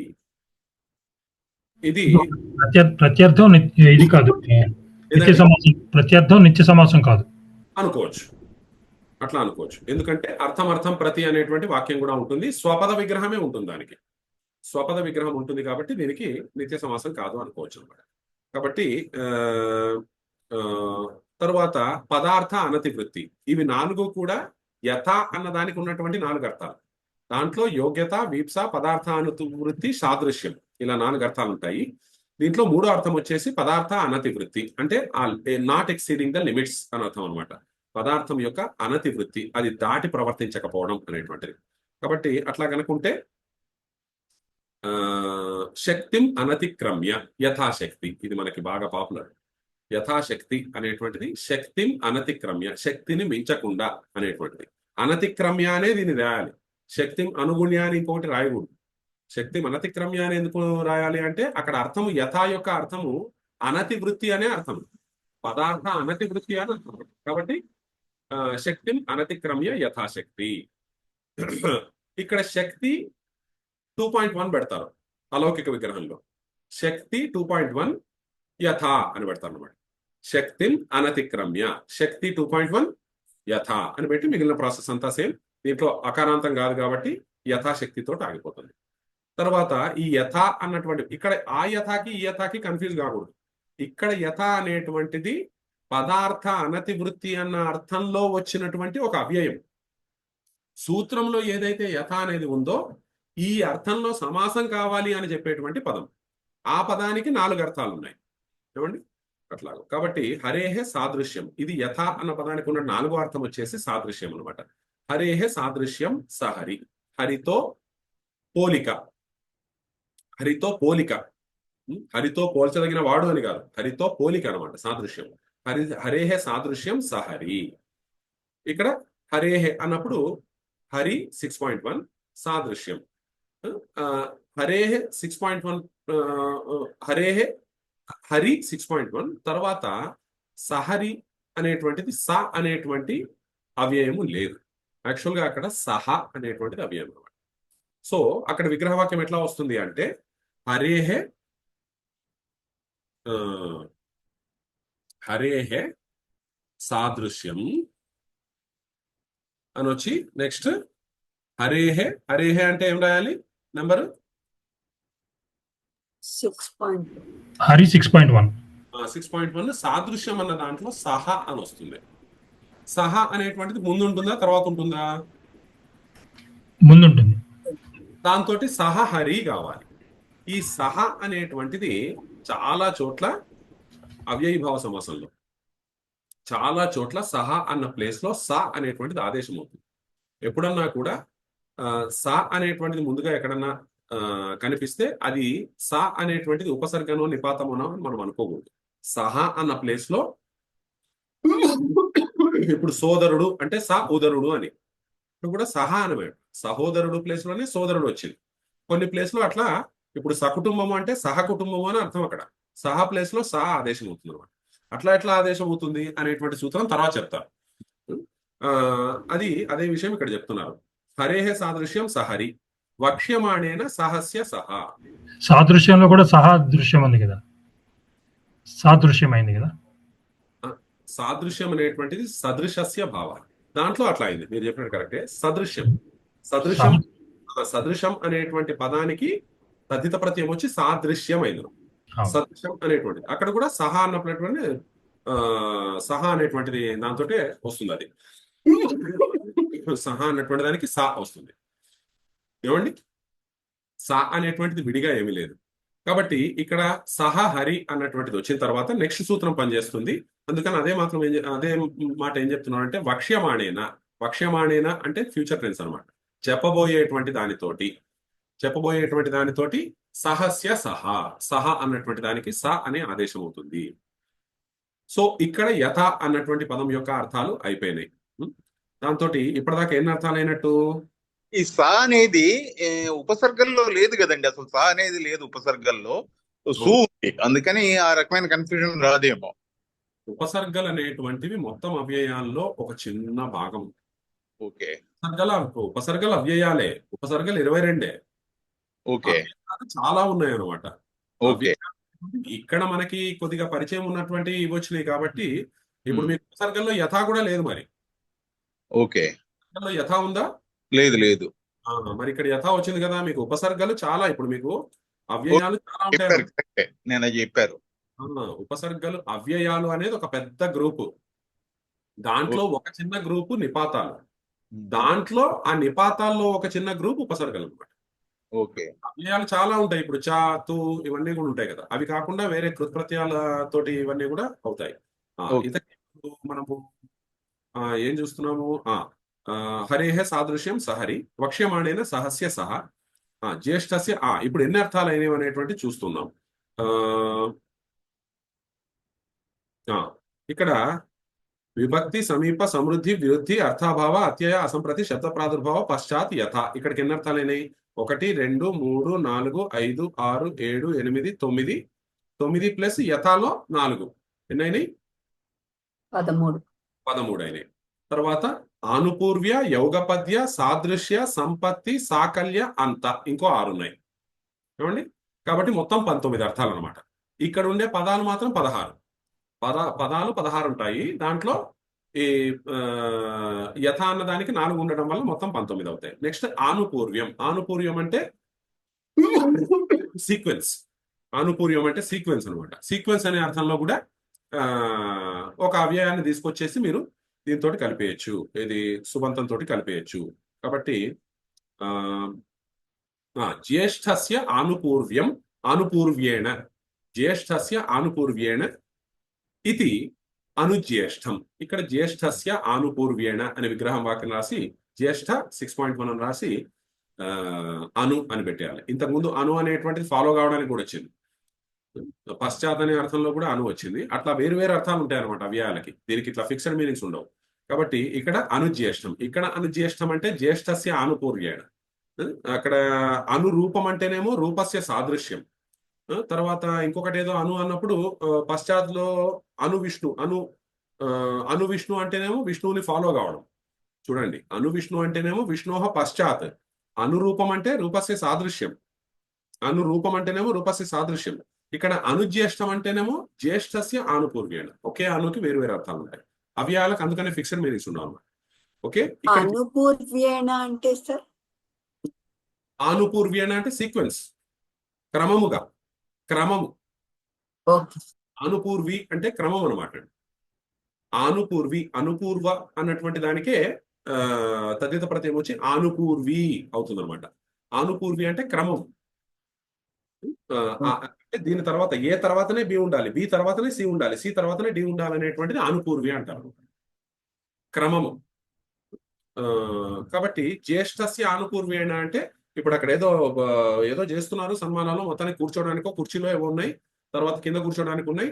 కుర్చీల్లో చిన్నపిల్లల్ని ముందే పంపిస్తే వాళ్ళు ముందే కుర్చీలో కూర్చుంటారు. కాబట్టి ముందు ఏం చేస్తారు, ఆ వదిలే వాళ్ళని ఏమని చెప్తారు, బాబు ముందు నువ్వు పెద్దవాళ్ళని వదులు, తర్వాత వయసును బట్టి జ్యేష్ఠస్య ఆనుపూర్వేణ, ముందు పెద్దవాళ్ళని వదులు అనడానికి అనుజ్యేష్ఠం ప్రవేశయ అని చెప్పేసి అనొచ్చు అనమాట.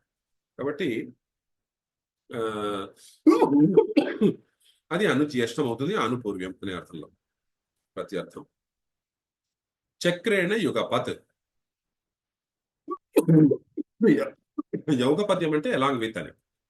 యౌగపద్యం అంటే యుగపత్ ఇత్యస్య భావః. యథా అనుపూర్వ్య. అనుపూర్వ్య అంటే ఆనుపూర్వ్యం, అనుపూర్వి ఆనుపూర్వి అనేటువంటిది దాని యొక్క భావము, క్రమం యొక్క భావము. యౌగపద్యం అంటే యుగపద్. యుగపద్ అంటే ఎలాంగ్ విత్ అనమాట, ఎలాంగ్ విత్ ఒకేసారి. యుగపత్ యుగపత్ తౌ యుగపత్ గచ్చత, వాళ్ళిద్దరూ ఒకేసారి వెళ్తారు అని చెప్పేసి, కలిసి వెళ్తారు అని చెప్పేసి. కాబట్టి కలిసి ఒకేసారి అనడానికి యుగపత్ అంటారు. ఒకేసారి అనడానికి యుగపత్ అంటారు. ఆ ఒకేసారి అన్నటువంటి సెన్స్ ని ఇండికేట్ చేసేది యౌగపద్యం. కాబట్టి ఒకేసారి. చక్రేణ యుగపత్, చక్రముతో పాటు, చక్రముతో అలాంగ్ విత్ చక్రం అనమాట, చక్రంతో పాటు అనడానికి చక్రేణ యుగపత్ ఇది విగ్రహే. ఇక్కడ చక్రేణ యుగపత్, చక్ర 3.1, యుగపత్ అనే అర్థంలో సహా వస్తుంది అనమాట. సహా అనేటువంటిది వచ్చి నెక్స్ట్ ఈ సూత్రం వస్తుంది. అవ్యయీ భావేచ అకాలే. ఈ సూత్రం ఏమిటి అంటే సమాస సంజ్ఞా విధాయక సూత్రం కాదు, సమాసంలో పూర్వపదానికి వచ్చే మార్పును విధించే సూత్రం. మనకు ఉండేవి 4: సమాస విధాయక సూత్రము, పూర్వపదంలో వచ్చే మార్పులు, ఉత్తర పదంలో వచ్చే మార్పులు, ఏది పూర్వపదం వస్తుంది అని చెప్పేది, అంతే. కాబట్టి ఇది పూర్వపదంలో వచ్చే మార్పుకి సంబంధించింది. అవ్యయీ భావేచ అకాలే అని చెప్పేసి. సహస్య సహస్యాత్, సహస్య సహ, ఇది హకారంతో కూడినటువంటి పదానికి సహ. ఇక్కడ అవ్యయాలకు కూడా ఇట్లా చెప్తారనమాట, అది శబ్ద నిర్దేశం చేయడానికి. సహ అంటే నిజానికి స అనే వస్తుంది. సహ స్యాత్ అవ్యయీ భావే నతు కాలే. ఒకవేళ కాల విషయంలో గనక మీరేమన్నా ఈ సహ అనేటువంటి అవ్యయాన్ని పక్కన ఉపయోగించేటట్లయితే అక్కడ సహ అనేటువంటిది సహానే ఉంటుంది. వేరే విషయాల్లో అవ్యయీభావ సమాసంలో కనుక మీరు కాల శబ్దం కాకుండా వేరే శబ్దం పక్కన కనుక మీరు సహ అనేటువంటిది కనుక ఉపయోగించేటట్లయితే ఆ సహ అనేటువంటిది ఏమవుతుంది, స అవుతుంది అని చెప్పేసి ఈ సూత్రం. సచక్రం, చక్రేణ యుగపత్, చక్ర 3.1 సహ. ఈ సూత్రం పెట్టి అవ్యయీ భావే అకాలే చక్ర స అవుతుంది అనమాట. ఆ తర్వాత అది ఎక్కడైనా పెట్టచ్చు, సహా అనేటువంటిది ముందు తీసుకొచ్చేసి ఆ తర్వాత అవ్యయీభావే అకాలే అని చెప్పేసి సచక్ర అని చెప్పేసి అనొచ్చు. తర్వాత మళ్ళీ అమరదేశము అని చెప్తాం. కాలేతు సహ పూర్వాంఢం. అదే పూర్వాంఢ అన్న శబ్దముతోటి అవ్యయీభావ సమాసం చేశారు. ఏదో సాకల్యం మొత్తం పూర్వాంఢం అంతా కూడా అని చెప్పడానికి సాకల్యము అని తర్వాత వస్తుంది అర్థం, చివరి అర్థం. కాబట్టి సాకల్యం మొత్తం పూర్వాంఢం అంతా కూడా వాళ్ళు అదే గోల చేశారు అని చెప్పేసి ఏదైనా చెప్పడానికి సహ పూర్వాంఢం అని చెప్పాలనుకోండి, అక్కడ మాత్రం పూర్వాంఢం అనేటువంటిది కాలవాచకం కాబట్టి దానికి మాత్రం సహ అనేటువంటిది స ఆదేశము కాదు అని. కాలేతు, ఒకవేళ కాలం గనక ఉంటే సహ అనేటువంటిది సహానే ఉంటుంది, సా కాదు. తరువాత ఇక్కడ నెక్స్ట్ అర్థం ఏంటి, పశ్చాత్ యథ ఆనుపూర్వ్య యోగపత్య సాదృశ్యము అని మళ్ళా వచ్చారు. నిజానికి యథ అన్న దానికి ఉన్న 4 అర్థాల్లో కూడా సాదృశ్యం అని ఒకటి ఉంది. యోగ్యత, వీప్స, పదార్థానికి వృత్తి, సాదృశ్యం. యథ అన్న పదార్థంలో పదానికి కూడా సాదృశ్యం అన్న అర్థం ఉంది. అది కాకుండా విధిగా కూడా సాదృశ్యం అని ఇచ్చారు. ఎందుకు అట్లా ఇచ్చారు, ఏమన్నా పొరపాటు జరిగిందా అంటే కాదండి అని చెప్తున్నారు. ఏది సదృశ, నెక్స్ట్ అదృశ్యం సాదృశ్యం. సాదృశ్యం అంటే సఖ్యా సదృశ సఖీ, సఖ్యా సదృశ సఖీ. సఖ్యా ఏ లింగం అండి,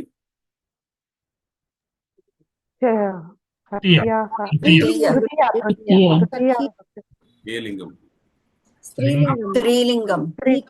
స్త్రీలింగం. అది పుల్లింగమే, అది పుల్లింగమే అండి. చూసారా ఎన్ని అద్భుతమైన సఖి అంటే స్త్రీలింగం కాదండి. అయ్యో బాబోయ్, ఇలా అయితే కష్టం గురువు గారు గుర్తుపెట్టుకోవడం. అది ఎలాగో కష్టమే, అందులో పెద్దగా మీరు ఎలాగో కష్టమే డిసైడ్ అయిపోతే ఇబ్బంది లేదు. ఇప్పుడు మీరు సఖి సఖి జనరల్ గా స్త్రీలింగం అని అనుకుంటాం కదా మనం, అనుకున్న బట్టి శాస్త్రం ఉండదు కదండి. అమ్మో ఇలా అయితే కష్టం. సఖ్య అనేటువంటిది స్త్రీలింగం అనమాట, సారీ పుల్లింగం. కాబట్టి సఖ్య అనేటువంటిది ఇకారాంత పుంలింగ శబ్దం. ఓ ప్రథమా విభక్తి ఏకవచనం ఏమైంది, సకాన. ఇక్కడ ఈ శాస్త్రాలు మన వాళ్ళు ఈ శాస్త్రమే కాదు, ఏదన్నా సాహిత్యం మీకు ఏదైతే అన్ని శాస్త్రాలని తీసుకొచ్చి మీ సిలబస్ లో పెట్టారో దాంట్లో ఒక్కొక్క శాస్త్రానికి కూడా ఒక జీవితకాలం సరిపోదు రోజు చదివిన అటువంటి శాస్త్రాలు. రోజు అదే పని మీద కూర్చున్నా మీకు జీవితకాలం సరిపోదు. అది మన మహర్షుల గొప్పతనం అంతే. అది చదువుతూ చదువుతూ మనం తరించిపోవాలి అంతే. అది వాళ్ళ పర్పస్. ఇక్కడ ఏదో టైంపాస్ చేసి ఉద్యోగాలు చేసి సంపాదించేసి ఏదో ఇది చేయాలనేటువంటిది అక్కడ ఉద్దేశం కాదు. అది సెకండరీ, అది వస్తుంది ఎట్లా. కానీ అది చదవడంలో మనము ఇప్పుడు మీరు అన్నారు అబ్బో ఇలాగైతే కష్టమే అని. మీరు అలా అన్నారు కానీ దాని గురించి నేను ఇంక ఇప్పుడు వదిలిపెట్టేస్తాను అంటారా? దీని గురించి అన్నారు అనమాట. దాన్ని ఓవర్కమ్ చేస్తారు, మళ్ళీ దాని గురించి ప్రయత్నిస్తారు. అలా అలా అలా అలా ఇంకా చాలా పెరుగుతూ పోతుంటుంది అనమాట అది. కాబట్టి ఇక్కడ సఖ్య, ఇక్కడ ఏంటిది సఖి అంటే సదృశ సఖ్య, సఖ్యా సదృశ అంటే మిత్రుని వంటి వాడు అని చెప్పేసి. ఇంకొకటి దీనికి ప్రథమ ఏకవచనం ఏమిటంటారు?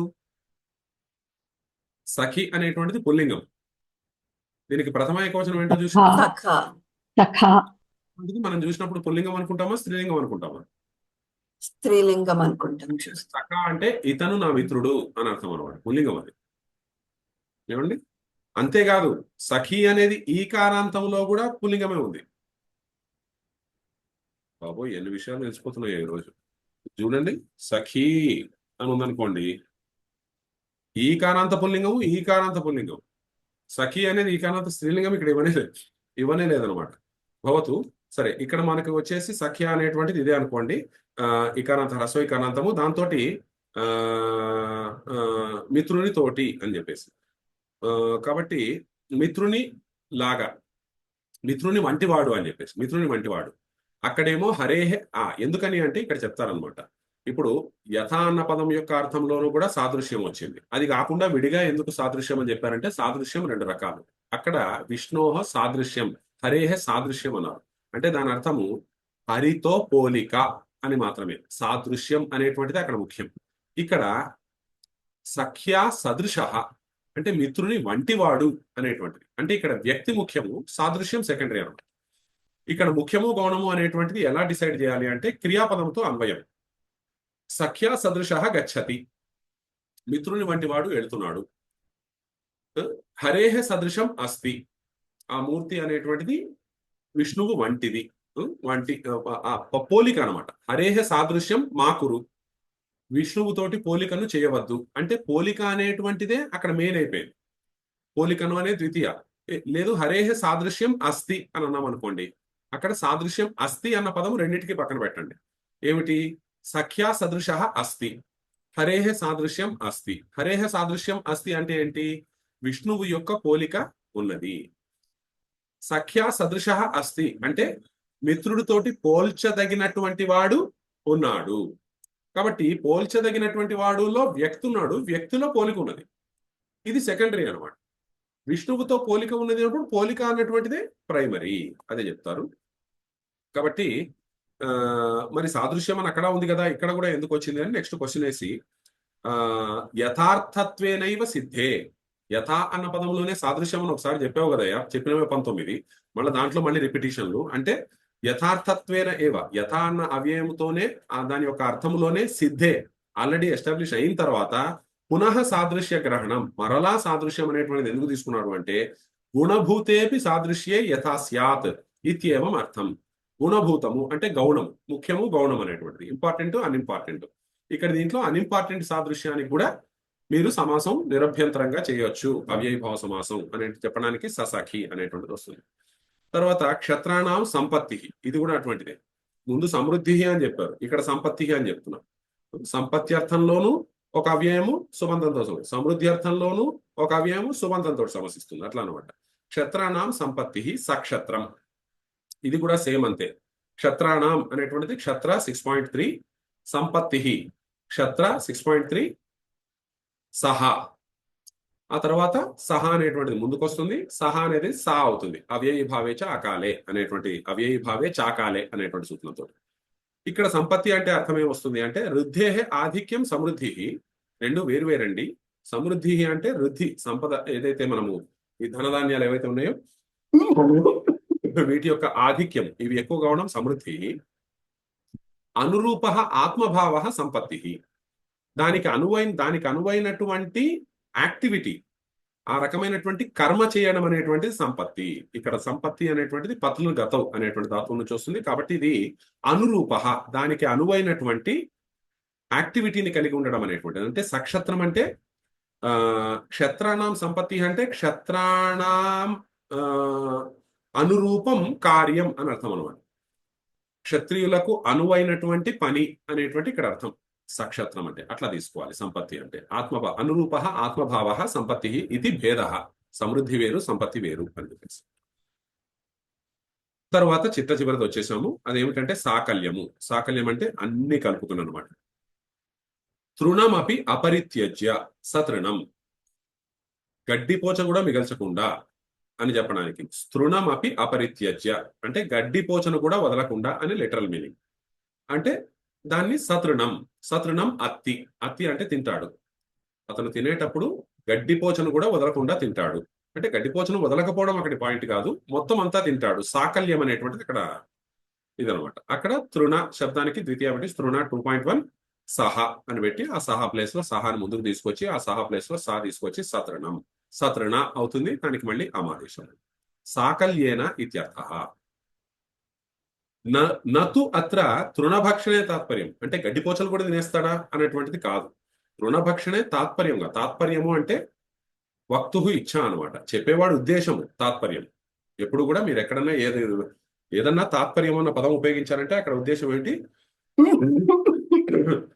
చెప్పేవాడి ఉద్దేశము తాత్పర్యం. వక్తు ఇచ్ఛ, చెప్పేవాడి ఇచ్ఛ తాత్పర్యము. కాబట్టి అది. తర్వాత సాదృశ్య సాకల్య అంత. అంత అనేటువంటిది ఇంకో అర్థం ఉంది. అంత అనేటువంటిది లాస్ట్. అంత అంటే అగ్నిగ్రంథ పర్యంతం. అంత అంటే పర్యంతం, దాని వరకు అని అర్థం అనమాట. అంత సాకల్య అంత వచనేషు అని చెప్పేసి. అంతము అంటే పర్యంతం అని చెప్పేసి, అంత వరకు అని చెప్పేసి. కాబట్టి అగ్నిగ్రంథ పర్యంతం అధీతే సాగ్ని. అగ్నిగ్రంథస్య అంత. అగ్నిగ్రంథ 6.1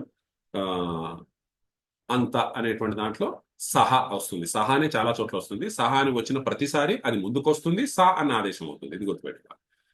సా అగ్ని అంటే వేదంలో ఒక భాగంలో అగ్ని గ్రంథం ఉంటుంది అనమాట. అగ్ని గ్రంథం ఎంతవరకు చదివయ్యా బాబు అంటే సాగ్ని అధీతం అని చెప్పేసి అగ్ని గ్రంథ వరకు నేను చదివాను.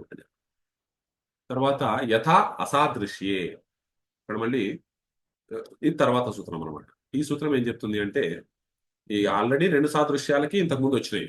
2 చోట్ల కూడా స అనేటువంటిది వచ్చింది. సహరి ఒకటి వచ్చింది, సఖి అనేటువంటి ఇవి వచ్చినాయి. ఇప్పుడు మరి సాదృశ్యం అనే అర్థంలో యథ అనే అవ్యయం ఉంది కదా.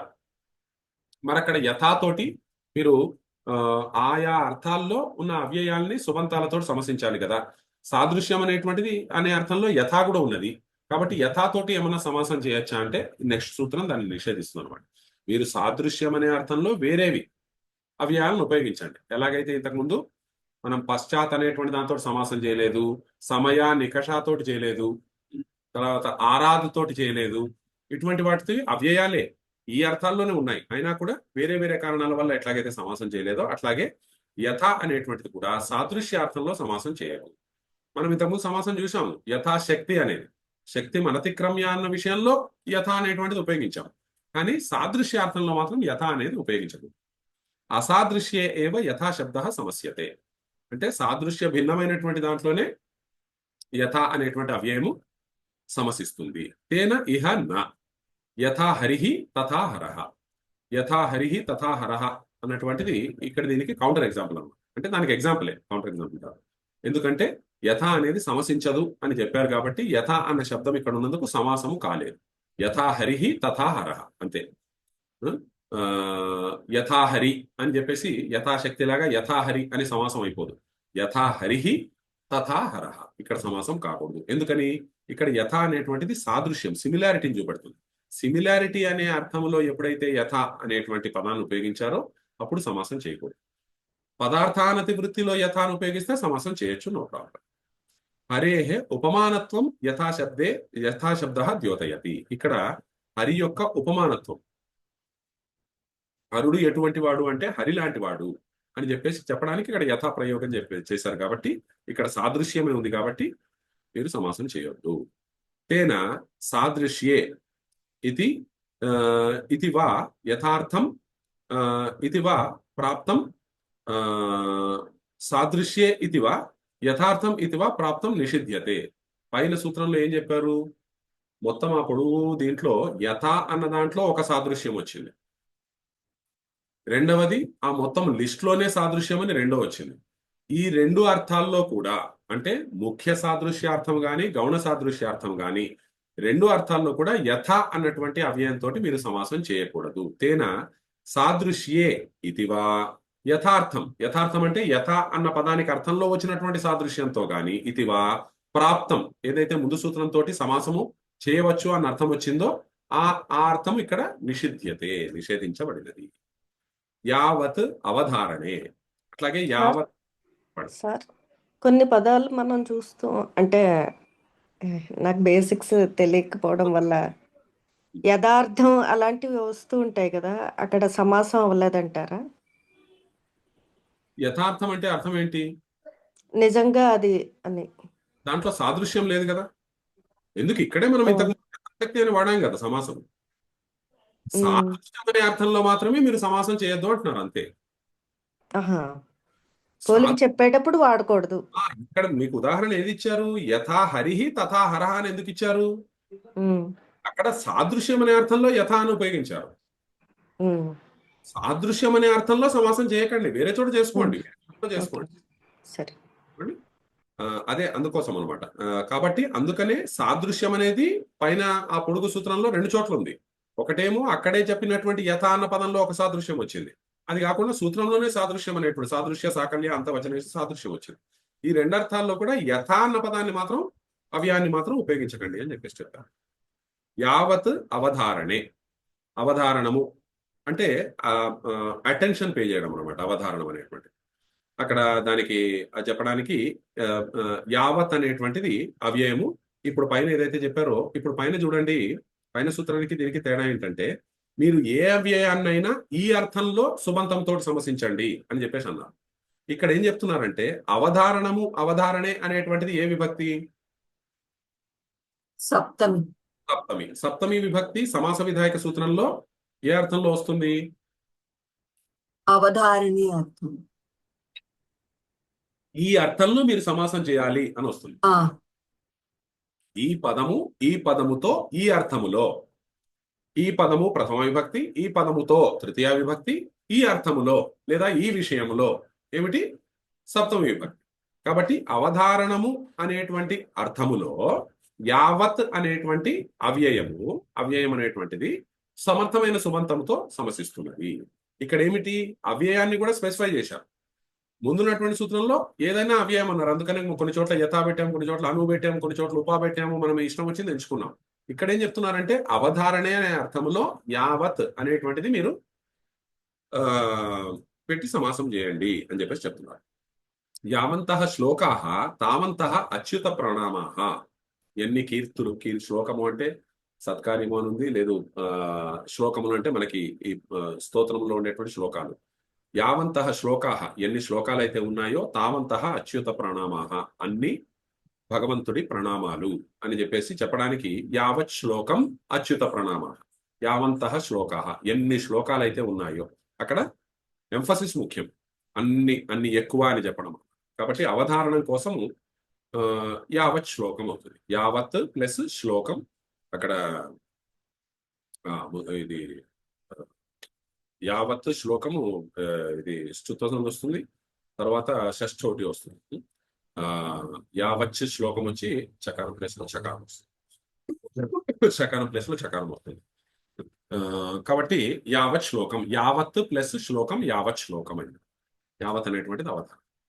సుప్పు ప్రతిన మాత్రార్థే. మాత్ర అంటే కొద్దిగా, ఇంత మాత్రమేనా అంటాం కదా. మాత్ర అంటే నిజానికి మోతాదు అని అర్థము. ఇక్కడ మోతాదు అని కాకుండా కొద్దిగా అని మాత్రమే అర్థం అనమాట. సుప్ అనేటువంటిది ప్రథమాలో ఉంది, ప్రతిన అనేటువంటి తృతీయాలో ఉంది, మాత్రార్థే సప్తమిలో ఉంది. ఏ మూడు విభక్తులతో అయితే మనము సమాస విధాయక సూత్రం ఉండొచ్చో అవి మూడు ఉన్నాయి ఇక్కడ.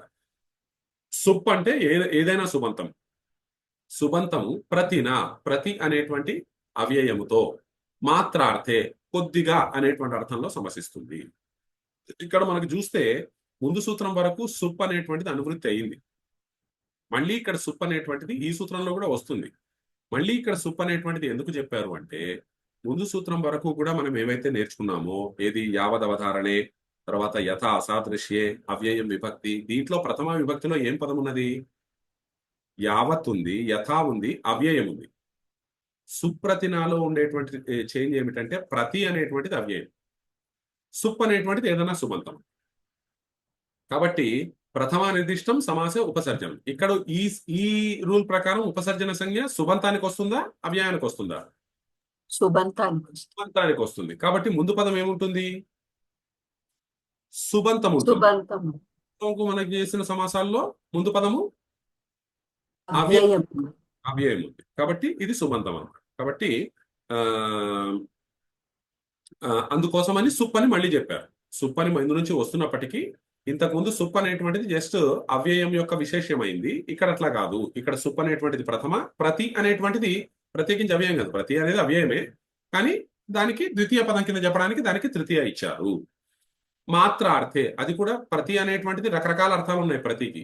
అక్కడ కొద్దిగా అనేటువంటి అర్థంలోనే శాకస్య లేశః శాక ప్రతి, శాక ప్రతి కాదు, ఇది విసర్గ లేదు, ఇది శాక ప్రతి. ఇది పొరపాటుది, పుస్తకంలో ఉండదు. మాత్రార్థే కిం వృక్షం వృక్షం ప్రతి విద్యోత్తే విద్యుత్. అదే గనక ఇంతకుముందు మనం చూసాం. అక్కడంటే ముందు వచ్చింది అనుకోండి. ఇక్కడ వృక్షం వృక్షం ప్రతి అన్నప్పుడు ఇక్కడ మాత్రార్థం కాదు, వీప్సార్థం. కాబట్టి మాత్రార్థములోనే ప్రతి అనేటువంటిది తర్వాత పదమై ముందున్నటువంటి సుబంతముతో సమసిస్తుంది అంది. సరే, మిగిలినవి మండే చూస్తాం. ఓకే అండి. ఇంక ఇట్లాగే ఇంకా కొత్త కొత్త రూల్స్ వస్తూ ఉంటాయి.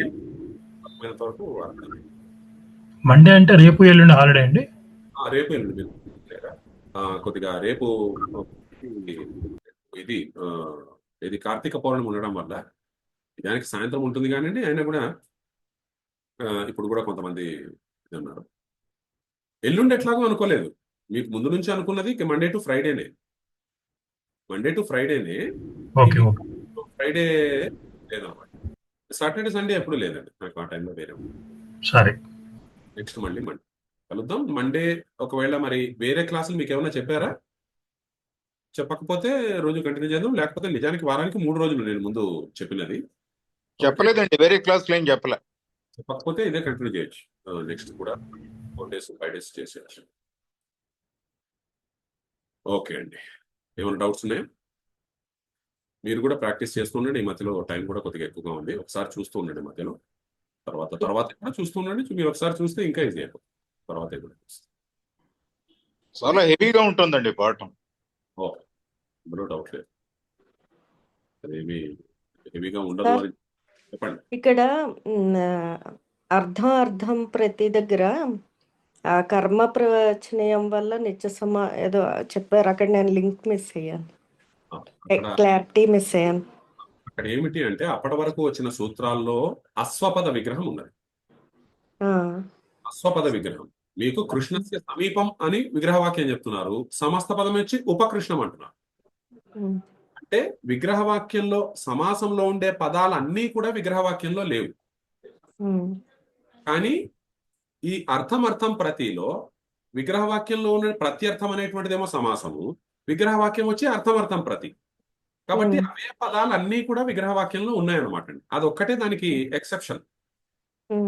ఏం చెప్పారు అంటే దానికోసం స్పెషల్ రూల్ విధించారు కాబట్టి దాని విషయంలో మనం ఏం చేయలేము అని చెప్పేసి చెప్పారు. అది విడిగా ఉంటుంది.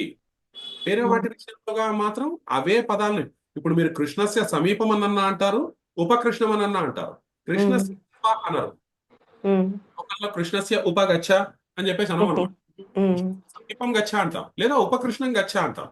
ఉపకృష్ణం అంటే అది నిత్య సమాసం అనమాట. అది ఉపకృష్ణం అంటే ఇండిపెండెంట్ గా దానికి అట్లా ఉంటుంది. కానీ దీని ఒక్క విషయంలోనే అర్థం ప్రతి అనే విగ్రహవాక్యం కూడా ఉంటుంది, ప్రత్యర్థం అనేటువంటిది కూడా ఉంటుంది. కాబట్టి అది అట్లా అదక్కడ చెప్పారు. అక్కడ సమాసం అవ్వలేదు. కాదు, ప్రత్యర్థం సమాసం అయింది, కానీ వాక్యం కూడా అదే పదాలతో ఉంది అని చెప్తున్నారు. ఓకే అదే పదాలతో వాక్యం కూడా మీకు లోకంలో ఉంది. వేరే వాటికి అదే పదాలతో వాక్యం లేదు. ఇప్పుడు మీకు యావత్ శ్లోకం, యావంతః శ్లోకాహ అనేటువంటిదే దానికి వస్తుంది తప్పితే యావత్ శ్లోకం అనేటువంటిది రాదనమాట. యావంతః అనేటువంటిది అది లౌకిక నౌన్. అది యావత్ అనేటువంటిది ఒక 3 లింగాల్లో ఉండే పదం ఉంది, ప్లస్ యావత్ అనే అవ్యయం ఉంది. ఇక్కడ సమాసం అవ్యయంతో, విగ్రహవాక్యం వేరే 3 లింగాల్లో ఉండే పదంతో యావంతః అని చెప్పి చెప్పారు అనమాట. ఎక్కడా కూడా పదం మీకు ఉపయోగించబడదు వేరే వాటిలో. కానీ ఆ ఒక్క విషయంలో మాత్రం సమాసంలో ఉన్న అన్ని పదాలు విగ్రహవాక్యంలో కూడా ఉన్నాయి. కాబట్టి ఎందుకు అంటే దానికోసం సూత్రం ఉంది కదా, లక్షణ ఇత్తం భూతాఖ్యానం భాగ విప్సాసు పర్యనవః తోటి ఆ వాక్యంగా కూడా అది ద్వితీయ తోటి ఆ వాక్యం కూడా ఉంటుంది అని చెప్పేసి చెప్పారు. ఓకే ముగిద్దామా? Okay sir, thank you. మళ్ళీ మండే కలుద్దాం. ఓం సర్వే భవంతు సుఖినః, సర్వే సంతు నిరామయాః, సర్వే భద్రాణి పశ్యంతు మా కశ్చిత్ దుఃఖభాగ్ భవేత్. శాంతి శాంతి. ఓకే, ధన్యవాదాలు.